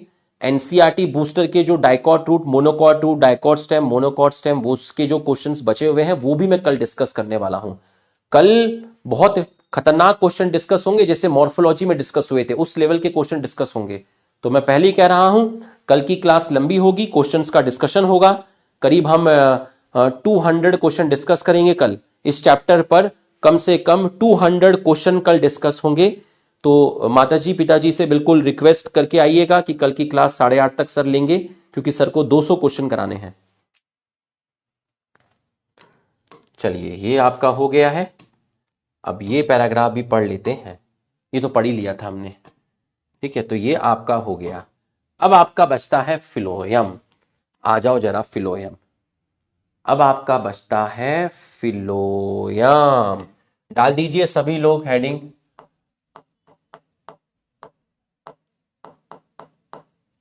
फिलोयम। मैं फिर कह रहा हूं तुमसे, बार बार कह रहा हूं, आखिरी चांस मैं तुम्हें दे रहा हूं वापसी करने का। रिवीजन विद रुपेश सर 6 दिसंबर से शुरू हो रहा है। खुद भी आइए, अपने दोस्तों को भी लाइए, छोटे भाई बहन को भी लाइए। मैं आपसे बता रहा हूं, ठीक है, मैं ज्यादा बोला नहीं हूं पूरे साल, है ना। मैं बस इतना कह रहा हूं कि जो था जैसा था छोड़ दो, लेकिन इसको फॉलो कर लो मेरे साथ। मेरी बात को समझिए, गंभीरता को। अगर तुम इसको फॉलो कर लोगे, मैं बता रहा हूं 31 सिटिंग रहेंगी हमारी बस, और पूरी 11वीं टिप्स पे हो जाएगी। अगर तुमने यहां फॉलो नहीं किया तो माफ कीजिएगा, ईश्वर का आशीर्वाद आपके ऊपर नहीं होगा, आप एक सही रास्ते पे नहीं है, आप वापसी नहीं कर पाएंगे नीट तक। मैं आपको बता रहा हूं, ड्रॉप में जाना पड़ जाएगा। मैं आपको बता रहा हूं, शब्द कड़वे हैं, लेकिन पीड़ा दे सकते हैं आपको, लेकिन ये सच्चाई है। ये आप नहीं कर पाएंगे, मैं बता रहा हूं। ठीक है, जो पढ़ाई में अच्छा है, जो बढ़िया कर रहा है, वो तो कर लेगा, उसकी कोई दिक्कत नहीं है, वो 12th में भी वापसी कर जाएगा। लेकिन जो बिलो एवरेज स्टूडेंट है या एवरेज से थोड़ा कम है, वो वापसी नहीं कर पाएगा, पूरी 12th में भी नहीं कर पाएगा, मैं बता रहा हूं। ठीक है, अबव एवरेज स्टूडेंट है वो तो कर लेगा, वापसी कर लेगा। ठीक है, लेकिन उसको यहां पर भी वापसी करनी है। ठीक है, इसलिए मैं कह रहा हूं, बस तुम समझ जाओ, मेरे पे शब्द नहीं है अब। फिलोयम, मैं कुछ कह नहीं रहा हूं तो समझ जाओ, बहुत सीरियस इशू है। ठीक है, बिगेस्ट इशू है, समझ जाओ, एकदम बिगेस्ट इशू है। He is the biggest criminal, is the biggest businessman, the biggest issue. ठीक है, ये बहुत बड़ा इशू है, समझ जाओ बस। फ्लोएम फूड कंडक्टिंग टिश्यू है, फूड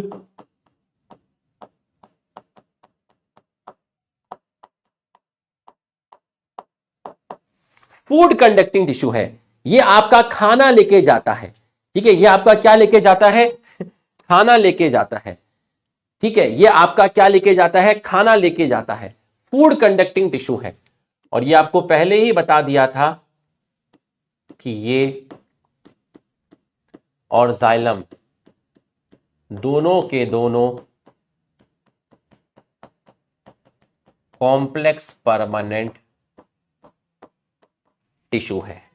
अब फूड कहां से लेके जाएगा भाई, लीफ में खाना बनता है, लीफ से खाना स्टेम में भी जाएगा और रूट में भी जाएगा, है ना, लीफ से जो खाना है स्टेम में भी जाएगा,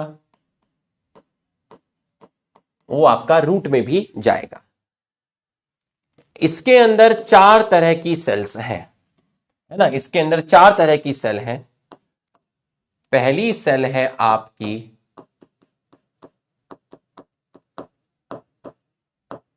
सीव ट्यूब,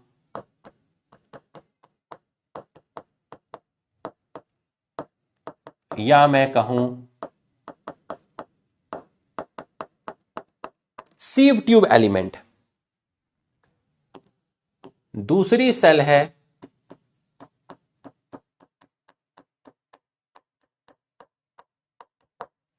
कंपेनियन सेल। तीसरी सेल है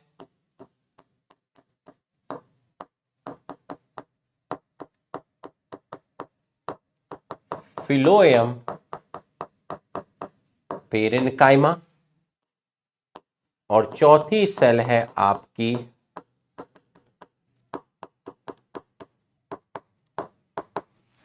इस चैप्टर के स्टार्टिंग में एनसीईआरटी के 2 डायग्राम है, रूट अपेक्स शूट अपेक्स। उन दोनों को कल क्वेश्चंस की फॉर्म में एक्सप्लेन किया जाएगा, उन दोनों के क्वेश्चंस लेकर आऊंगा और उन क्वेश्चन से वो दोनों डायग्राम एक्सप्लेन कर दूंगा। अब आपको समझ में आ जाएंगे वो डायग्राम, ठीक है। फिलोएम फाइबर, ये कैसी सेल है, लिविंग सेल है, ये लिविंग सेल है, ये लिविंग सेल है, ये कैसी है, ये डेड है। तो बच्चों एल का मतलब क्या है, एल का मतलब है लिविंग, डी का मतलब क्या है, डी का मतलब है डेड। मजे की बात यह है कि ये दोनों की दोनों सेल सिर्फ एंजियोस्पर्म में है, ये दोनों की दोनों सेल सिर्फ एंजियोस्पर्म में है। तो अगर कोई पूछे कि भगवान ने जिम्नोस्पर्म में इन दोनों की जगह क्या दिया, जिम्नोस्पर्म में भगवान ने सीव ट्यूब नहीं दिया, उसकी जगह दिया सीव सेल, जिम्नोस्पर्म में और टेरिडोफाइट में। और कंपेनियन सेल की जगह दिया albuminous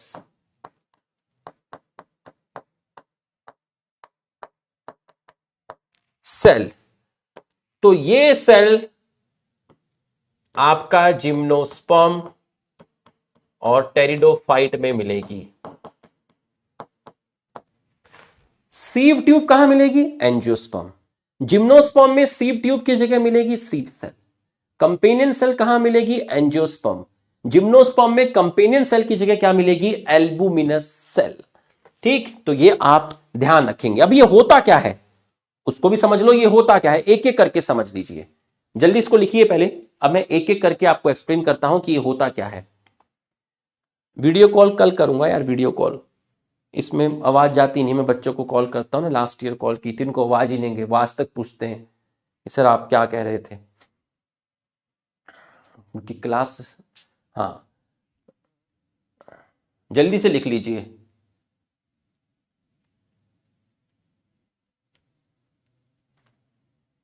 done, yes,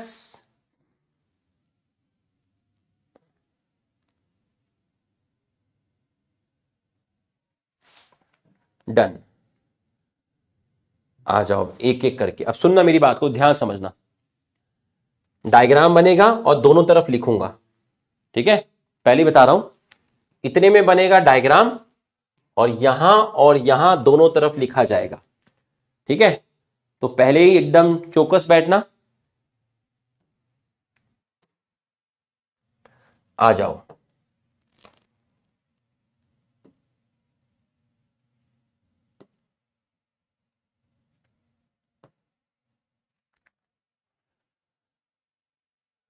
tin tin tin. पहले मुझे बनाने देना,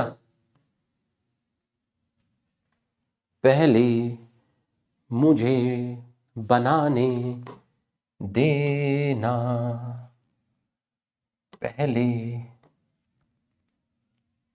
मुझे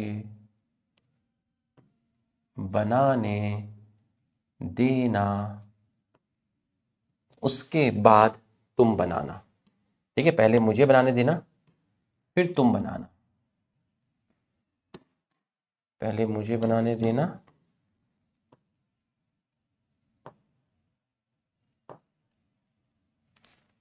ठीक है। अब ध्यान से समझना, पहले मुझे बनाने देना,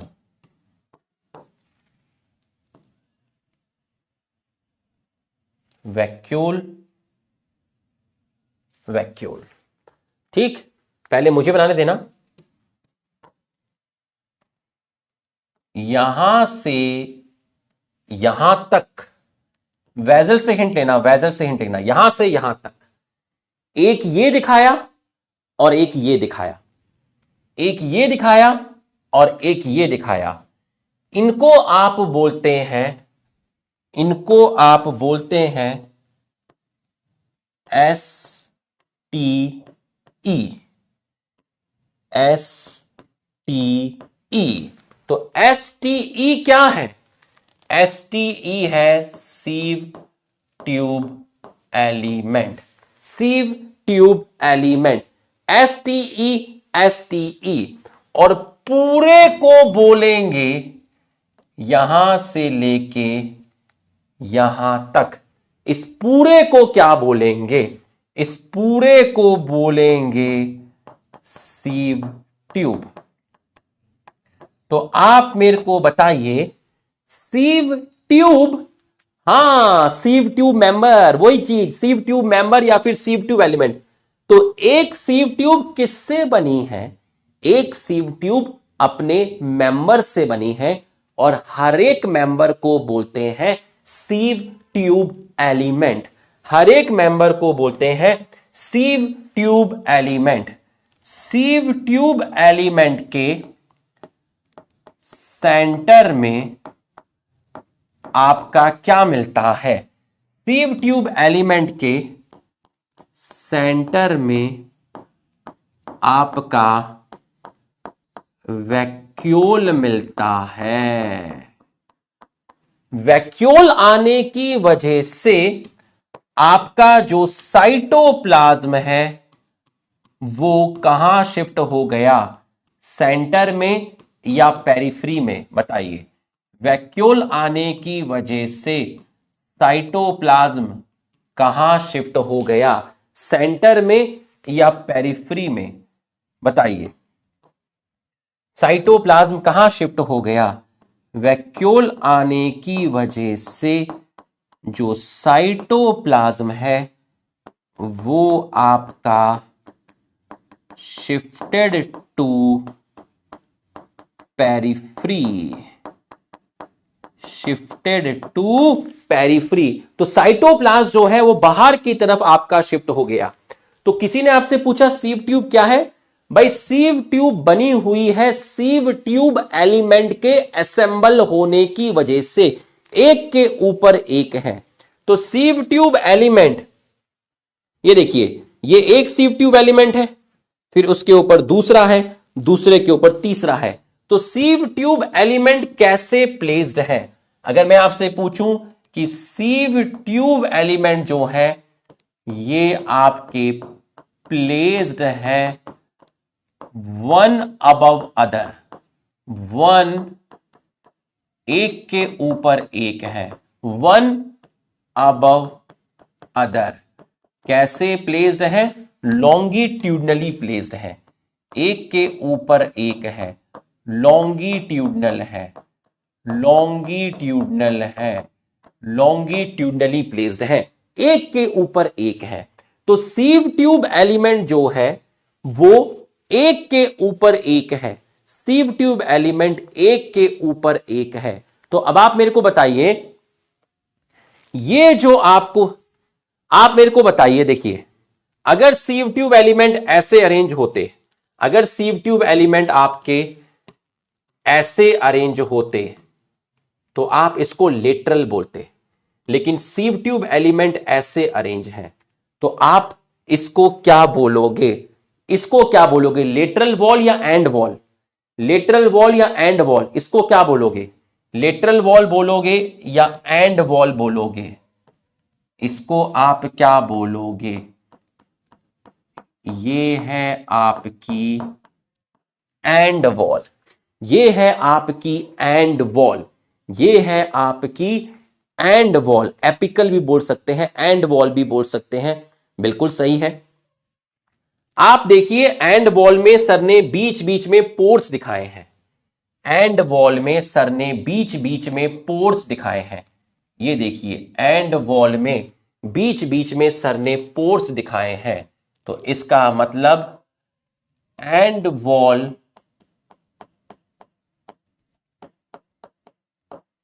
आर परफोरेटेड, बीच बीच में एंड वॉल डिसॉल्व है, वहां पर पोर्स प्रेजेंट है और उन पोर्स को बोलते हैं सीव पोर, उनको बोलते हैं सीव पोर, उनको बोलते हैं सीव पोर। इस पूरे स्ट्रक्चर को, इस पूरे स्ट्रक्चर को बोलते हैं सीव प्लेट, इस पूरे स्ट्रक्चर को आप बोलते हैं सीव प्लेट। सीव प्लेट में सीव पोर है, इस पूरे स्ट्रक्चर को आपने बोला सीव प्लेट, इस पूरे स्ट्रक्चर को आपने बोला सीव प्लेट, इस पूरे स्ट्रक्चर को आपने बोला सीव प्लेट। प्लेट में छेद है, छेद में प्लेट थोड़ी ना होती है, प्लेट में छेद होता है, छेद में प्लेट नहीं होता। इस पूरे स्ट्रक्चर को सीव प्लेट बोला। सीव प्लेट में जहां जहां वॉल डिसॉल्व है वहां पोर्स हैं, उन पोर्स को बोलते हैं सीव पोर। तो सीव प्लेट में सीव पोर है। तो एक सीव ट्यूब में काफी सारी सीव ट्यूब एलिमेंट आपस में कनेक्ट होती हैं थ्रू एंड वॉल, और इस एंड वॉल में छेद मिलते हैं, उनको बोलते हैं सीव पोर। एक सीव ट्यूब एलिमेंट दूसरे के ऊपर लॉन्गिट्यूडनली है।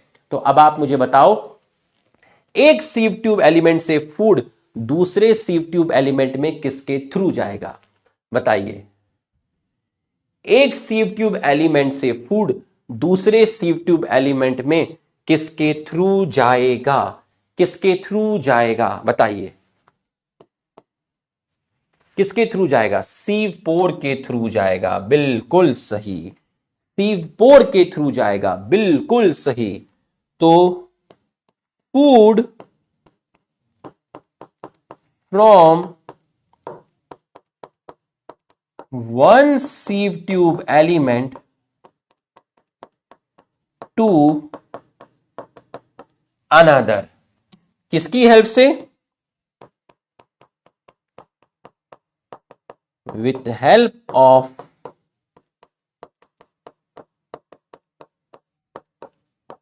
सीव पोर। ठीक, सीव ट्यूब में न्यूक्लियस नहीं होता, न्यूक्लियस एब्सेंट इन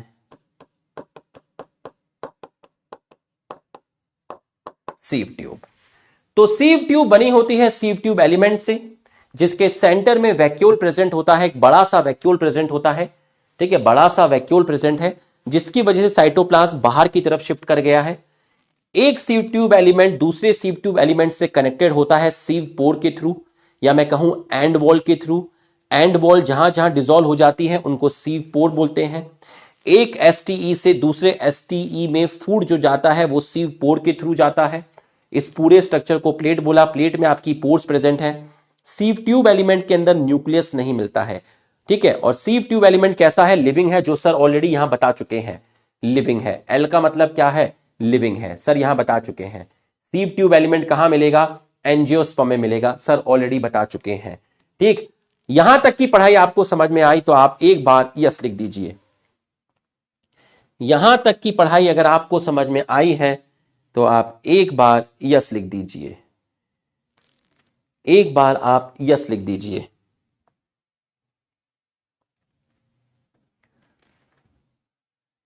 एक बार आप यहां यस लिख दीजिए।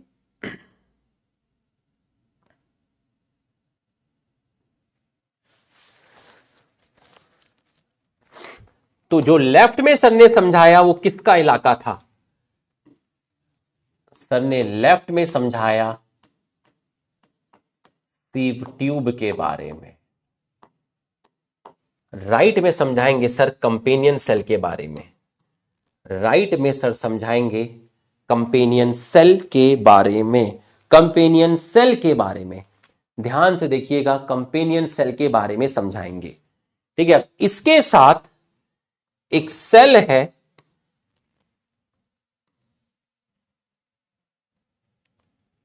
ये रही सेल, पेरेन्काइमेटस सेल है, ठीक है, पेरेन्काइमेटस सेल है। ये जो सेल आपको दिख रही है इस सेल को बोलते हैं कंपेनियन सेल।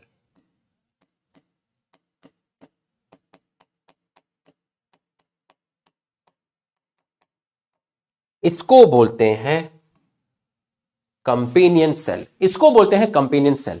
अब आप मुझे बताइए, आप मेरे को बताइए कि कंपेनियन सेल में प्रेजेंट होता है आपका न्यूक्लियस, कंपेनियन सेल में न्यूक्लियस प्रेजेंट है, तो कंपेनियन सेल के अंदर न्यूक्लियस प्रेजेंट है। सीव ट्यूब सेल की एक्टिविटी किसका न्यूक्लियस कंट्रोल करेगा? इसमें तो न्यूक्लियस था ही नहीं, तो फिर सीव ट्यूब की एक्टिविटी को किस सेल का न्यूक्लियस कंट्रोल करेगा? बताइए।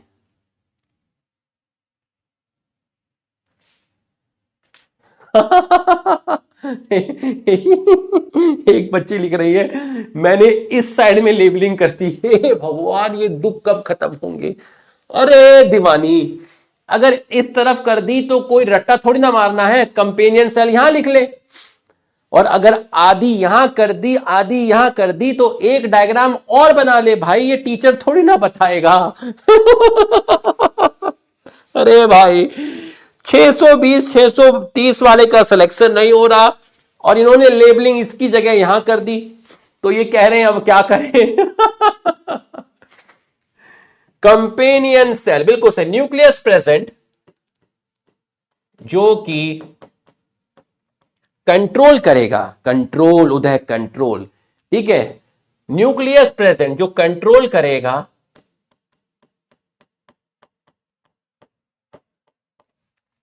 इतनी टेंशन काहे लेते हो? दो गाली दे दो टीचर को, लिख दो साला टीचर ने ऐसे ऐसे कर दिया।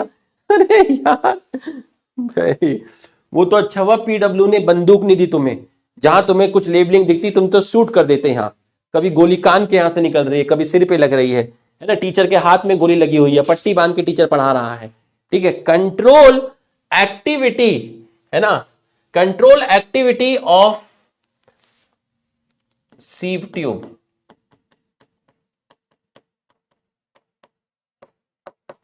Control activity of sieve tube, control activity of sieve tube.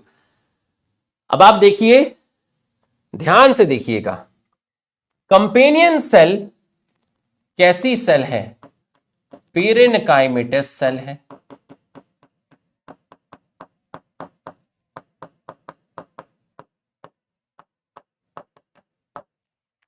ये सेल मैच्योरिटी पर अपना न्यूक्लियस लूज कर देती है, इसमें न्यूक्लियस नहीं होता, बट ये लिविंग है, न्यूक्लियस नहीं है, पेरेन्काइमेटस सेल्स है। और ये कैसे प्लेस्ड है? कंपेनियन सेल, और ये कैसे प्लेस्ड है? ये प्लेस्ड है longitudinally, placed longitudinally with sieve tube element। तो मैं यहां खड़ा हूं और कोई यहां पर कंधा लगा के हाथ लगा के मेरे से खड़े हो जाए। मैं यहां खड़ा हूं और एक यहां पर मेरे हाथ लगा के खड़ा हो गया, तो सीव ट्यूब खड़ी थी, बाजू में सटा के ऐसे खड़ी होगी। बाजू में कौन खड़ी होगी बाबा? बाजू में खड़ी हो गई कंपेनियन सेल। ठीक, अब आप बताइए ये जो रीजन है ना, ये वाला जो रीजन है, कौन सा रीजन पहले मुझे बनाने देना। ये वाला जो रीजन है, ये वाला रीजन कॉमन वॉल, ये कॉमन वॉल जो आपको दिख रही है, यहां पर कॉमन वॉल की जो थिकनेस है वो थोड़ी कम हो गई है। बताओ जरा कॉमन वॉल की थिकनेस कम क्यों हो गई है? बताओ जरा, कॉमन वॉल की थिकनेस कम हो गई है, इस रीजन को क्या बोलेंगे? इस रीजन को क्या बोलेंगे? इस रीजन को क्या बोलेंगे बताओ? कॉमन वॉल पर क्या प्रेजेंट है? कॉमन वॉल पर क्या प्रेजेंट है? सीव ट्यूब और कंपेनियन सेल की कॉमन वॉल पर क्या प्रेजेंट है बताइए? क्या प्रेजेंट है बताइए? क्या प्रेजेंट है बताइए? पिट प्रेजेंट है। हाँ, लेटरल भी बोल सकते हैं, लेटरल भी बोल सकते हैं, कोई दिक्कत नहीं है, लेटरल भी बोल सकते हैं। मैं क्या बताना चाह रहा हूं, मैंने लॉन्गिट्यूडनली क्या लिखा है, ये और ये आपस में लॉन्गिट्यूडनली है, ऐसे लिखा मैंने, ये और ये लॉन्गिट्यूडनली प्लेस्ड है। ठीक है, लॉन्गिट्यूडनली प्लेस्ड है, ऐसे ट्रांसफर नहीं है। एक सेल ये है, एक सेल ये है, तो दोनों सेल लॉन्गिट्यूडनली खड़ी हैं। आप लेटरल भी बोल दो साइड में, कोई दिक्कत नहीं है। पिट, तो इसका मतलब ये जो रीजन है उस रीजन को मैंने बोला है पिट रीजन। तो pit region in common wall, और पिट रीजन आपको पता है वहां सेकेंडरी वॉल नहीं मिलती, वहां सेकेंडरी वॉल नहीं मिलती। ठीक है, तो pit region in common wall, common wall में पिट प्रेजेंट है जो कनेक्ट करते हैं किसको? Cytoplasm of sieve tube element and companion cell. बच्चों यहां तक की पढ़ाई अगर आपको समझ में आई तो आप यस लिख दीजिए। यहां तक की पढ़ाई अगर आपको समझ में आई है तो आप यस लिख दीजिए।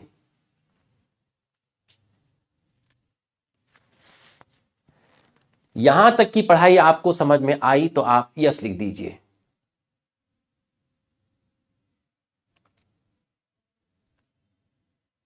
यहां तक की पढ़ाई अगर आपको समझ में आई तो आप यस लिख दीजिए। ठीक है, अब एक लाइन है एनसीईआरटी में लिखी है जो मैं आपको थोड़ी देर में बताऊंगा। क्या लिखी है मैं पहले लिख देता हूं। कंपेनियन सेल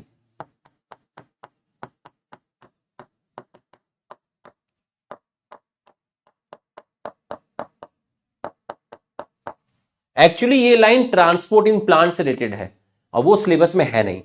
ठीक है, कंपेनियन सेल मेंटेन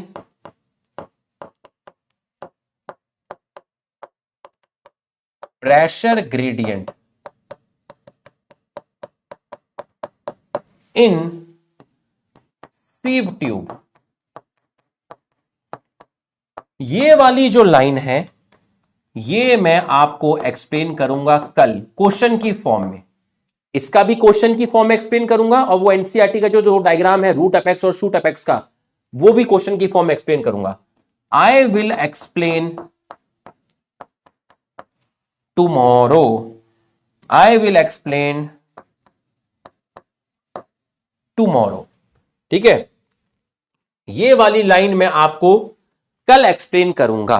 ठीक है, I will explain tomorrow.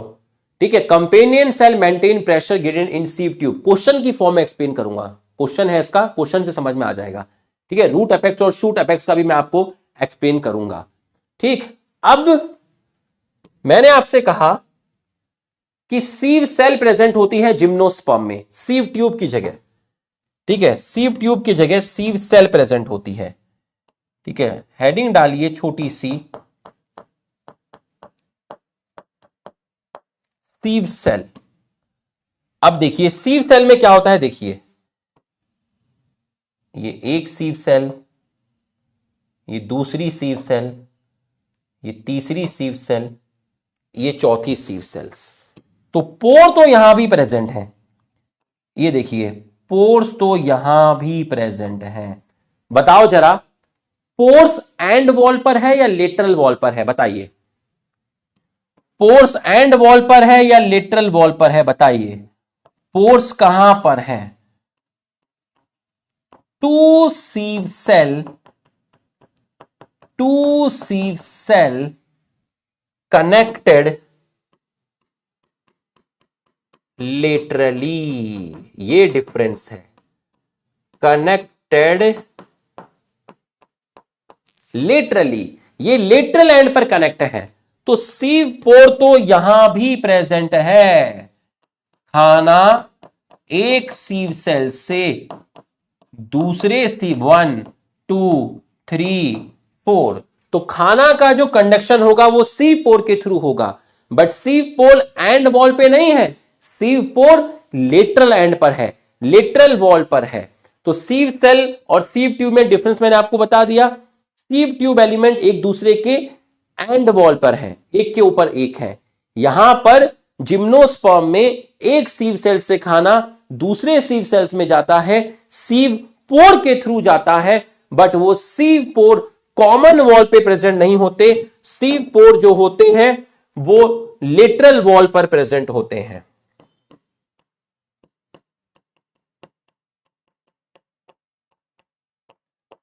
सीव pour on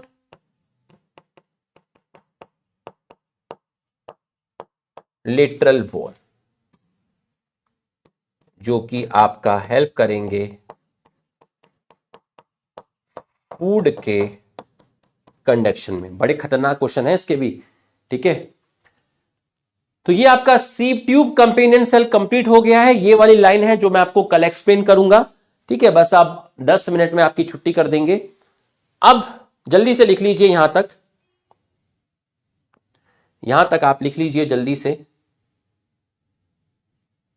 आज आपको dicot root, monocot root, dicot stem, monocot stem, dicot leaf, monocot leaf के क्वेश्चंस की डीपीपी आएगी, सभी के होंगे।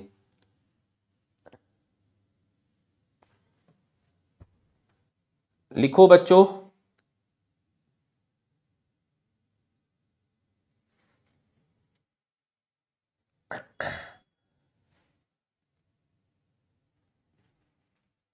फिलोएम फाइबर,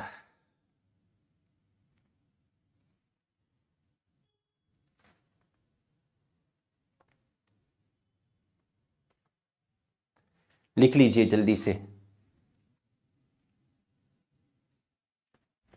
बस 2 और हैं, चैप्टर खत्म हो जाए। वो तो आसान है, दोनों के बारे में आप जानते हो। फिलोएम फाइबर, फाइबर मतलब स्क्लेरेनकाइमा, जो कैरेक्टर स्क्लेरेनकाइमा का है वही फाइबर का होगा, सिंपल।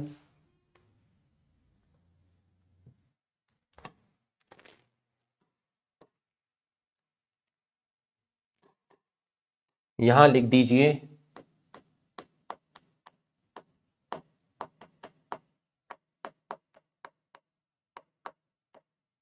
फिलोएम फाइबर, और यहां लिख दीजिए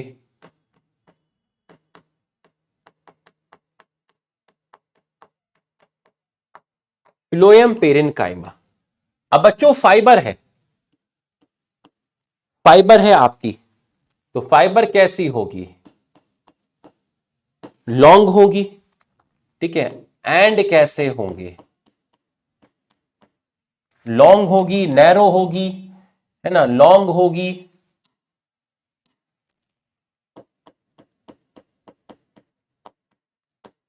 नैरो है,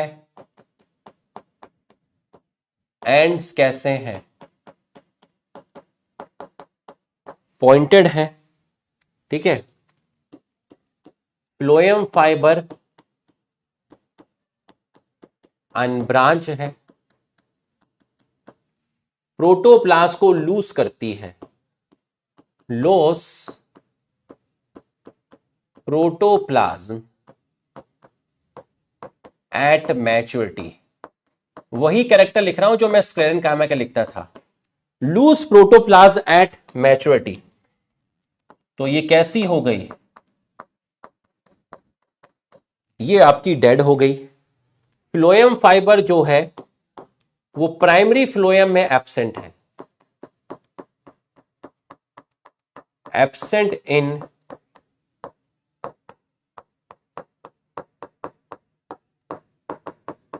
प्राइमरी फ्लोएम। प्राइमरी फ्लोएम में आपकी एब्सेंट है, कहां प्रेजेंट है, ये आपकी प्रेजेंट है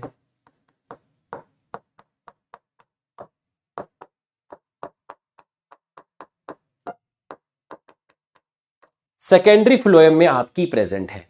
तो ये आपकी प्रेजेंट है कहां पर, सेकेंडरी फ्लोएम में प्रेजेंट है। सेल वॉल कैसी थी, थिक थी, किसकी बनी हुई थी बताओ, लिग्निन की, थिक है,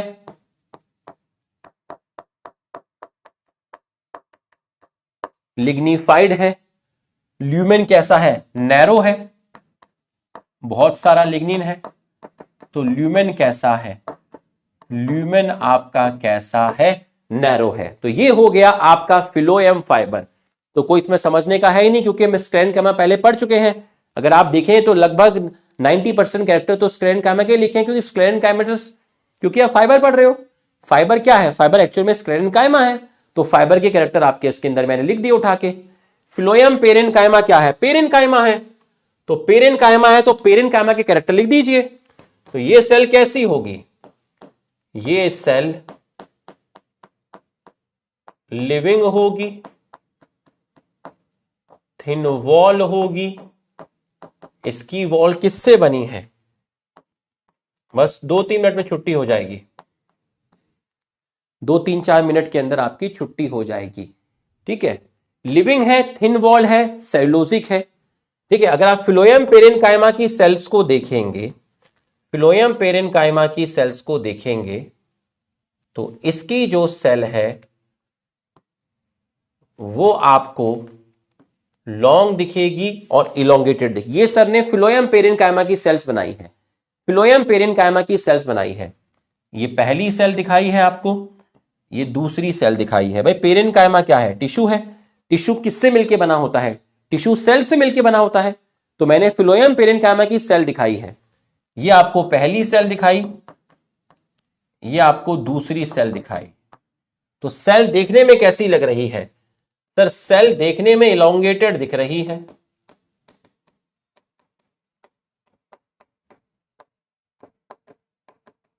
सिलेंड्रिकल भी बोल सकते हैं, सिलेंड्रिकल शेप में है। ठीक है, टेपरिंग एंड है, एंड थोड़े नैरो है।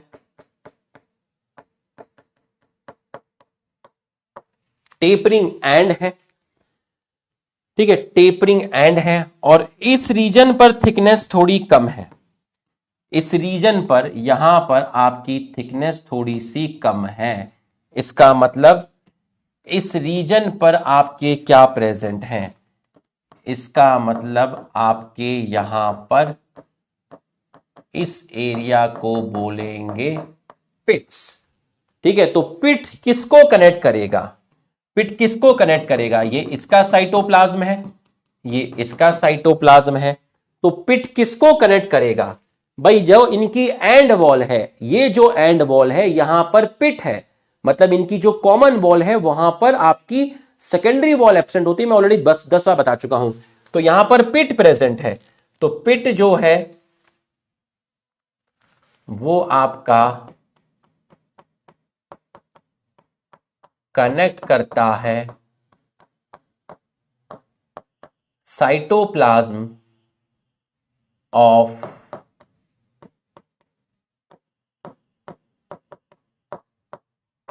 To cell. यहां पर मैं भी एक और चीज आपको दिखाऊंगा, जूट, फ्लैक्स और हेम्प, तीन चीजें आपकी लिखी हुई हैं और बास्ट ये भी आपका लिखा हुआ है, मैं अभी आपको बताऊंगा। तो यहां पर पिट्स प्रेजेंट है, तो पिट्स की वजह से ये जो कॉमन वॉल है इसकी थिकनेस क्या हो गई, कम हो गई।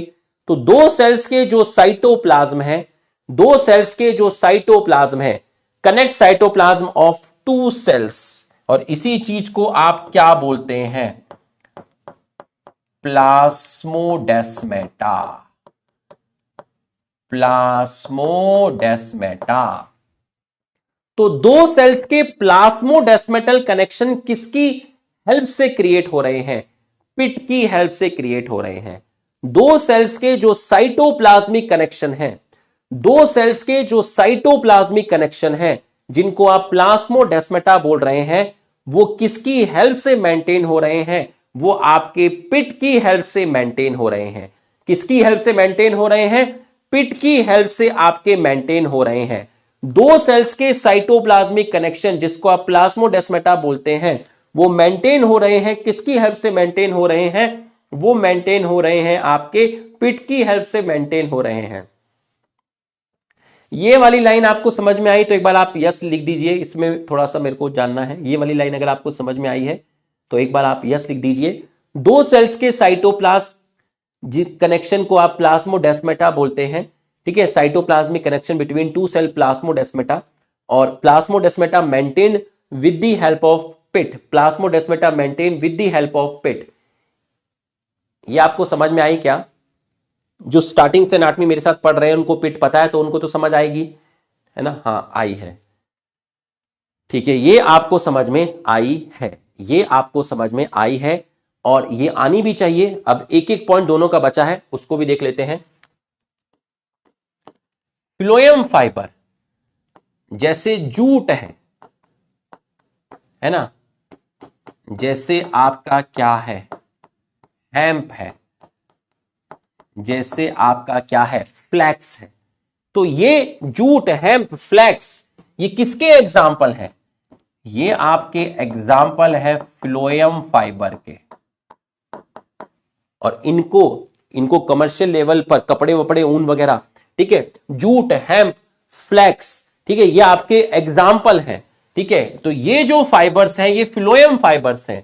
जूट, हेम्प, फ्लैक्स किसके एग्जाम्पल हैं? फ्लोएम फाइबर के। और ये आपके यूज्ड होते हैं मार्केट में, मतलब कमर्शियल लेवल पर, यूज्ड कमर्शियली।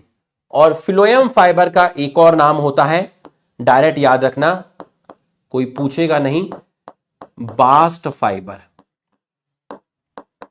इसका रिलेशन किससे था? इसका रिलेशन उन सेल्स टिश्यू से था जो अब सिलेबस में नहीं है, सेकेंडरी ग्रोथ से था, है ना, बास्ट फाइबर। तो अब इसको अपन बताते नहीं है। बास्ट का जो रिलेशन है वो बार्क से है, BARK। इसको बास्ट फाइबर क्यों बोलते हैं? इसका रिलेशन बार्क से है। बार्क क्या होता है? वेस्कुलर कैम्बियम के बाहर जो टिश्यू होते हैं उनको बार्क बोलते हैं, ठीक है। लेकिन अब वो सब सेकेंडरी ग्रोथ में बताया जाता था कि कौन कौन से टिश्यू होते हैं, है ना। कॉर्क कैम्बियम होता है, कॉर्क होता है, सेकेंडरी कॉर्टेक्स होता है, सेकेंडरी फ्लोएम, लेकिन अब वो सब सिलेबस में नहीं रहा। तो इसलिए बस इतना बता देता हूं कि बास्ट फाइबर जो वर्ड आया है वो बार्क से आया है, बट वो हमारे सिलेबस में नहीं है। तो आप डायरेक्ट याद रखो कि फ्लोएम फाइबर को बास्ट फाइबर बोलते हैं, बास्ट फाइबर बोलते हैं। बास्ट का मतलब बार्क से है, बट अब बार्क पढ़ाया नहीं जाता क्योंकि आपके सिलेबस में नहीं है ना। पहले होता था सिलेबस में, अब नहीं है, पहले होता था, है ना। लास्ट ईयर मैंने पढ़ाया है यकीन बैच में, बास्ट क्यों बोलते हैं, रीजन भी बताया है वहां पर, ठीक है। तो ये आपका हो गया है, ये आपका फ्लोएम पेरेन्काइमा है। ये फूड को स्टोर करता है और रेजिन, लेटेक्स, म्यूसिलेज इस तरह के सब्सटेंस को भी सिक्रीट करता है। एक बार मैं आपको यहां पे ले आता हूं थोड़ा सा, है ना। फूड को भी ये स्टोर करता है, देखिएगा जरा आप।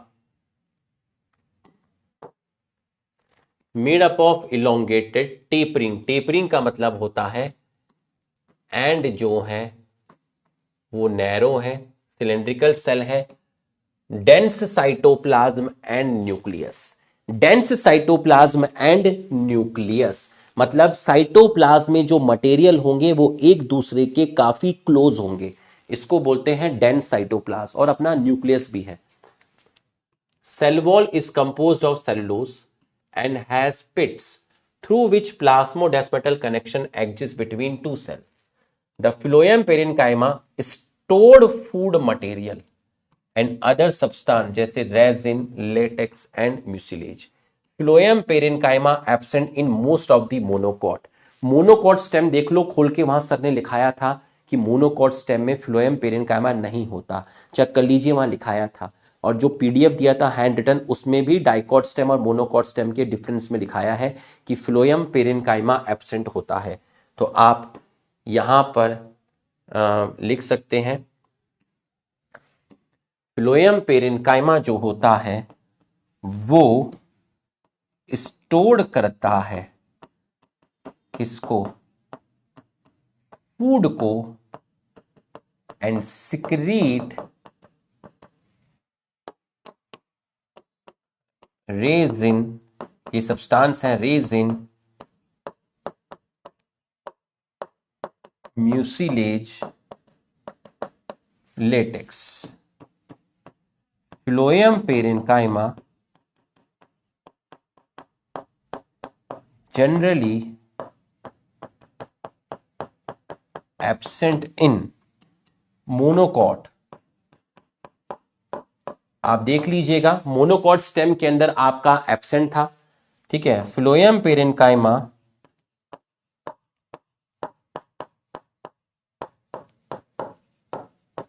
डेंस साइटोप्लाज्म और न्यूक्लियस जो है वो आपका प्रेजेंट है। तो बच्चों कमेंट करके जरूर बताइएगा आपको लेक्चर कैसा लगा, ठीक है। और रिवीजन में अच्छे से पार्टिसिपेट करिएगा। कल इसके ऊपर 200 क्वेश्चन कराऊंगा, 200 क्वेश्चंस कराऊंगा, और अच्छे लेवल के क्वेश्चंस कराऊंगा। जैसे प्लांट किंगडम पे कराए थे, सेल साइकिल पे कराए, cell the unit of life पे कराए, मॉर्फोलॉजी पे कराए, इस पे कल 200 क्वेश्चन आपको कराए जाएंगे, ठीक है। और मैं आपको इसके ऊपर 200 क्वेश्चन कराऊंगा, ठीक है। और कमेंट करके बता दीजिएगा आपको चैप्टर कैसा लगा, आपको पढ़ाई समझ में आई तो सही कमेंट कर देना, पढ़ लूंगा मैं। खराब समझ में आई तो खराब कमेंट कर देना, ठीक है। तो ये हमने आपका कर लिया है। Dicot root, monocot root, dicot stem, monocot stem, dicot leaf, monocot leaf का मैंने आपको टेबल दिया है, ठीक है। कंपैरेटिव स्टडी का भी टेबल दे दिया है, तो आप वहां से पढ़ सकते हैं, ठीक है। तो ये हमारा खत्म हो गया है। तो ठीक है भाई, मस्त होके बैठना, चौड़े होके बैठना, स्ट्रेस फ्री होके बैठना, और भाई इसका ख्याल रखना, मैं फिर कह रहा हूं इसको फॉलो करना, ठीक है। तू मेरे को हफ्ते में सिर्फ 2 दिन अपने आधा घंटा दे दे, ठीक है। और ये डायग्राम है एनसीईआरटी का, यहां से नीट में क्वेश्चन आया था, इसकी लेबलिंग आई थी, ठीक है। ये डायग्राम है, डाइकॉट में किडनी और बीन शेप होती है गार्ड सेल, मोनोकॉट में डंबल शेप होती है, इसकी लेबलिंग आई थी गार्ड सेल की, ठीक है। चलिए भाई, खाना खाने का समय हो गया है, खाना खाते हैं, आप भी खाना खाइए, थके होंगे, है ना। Thank you, bye bye.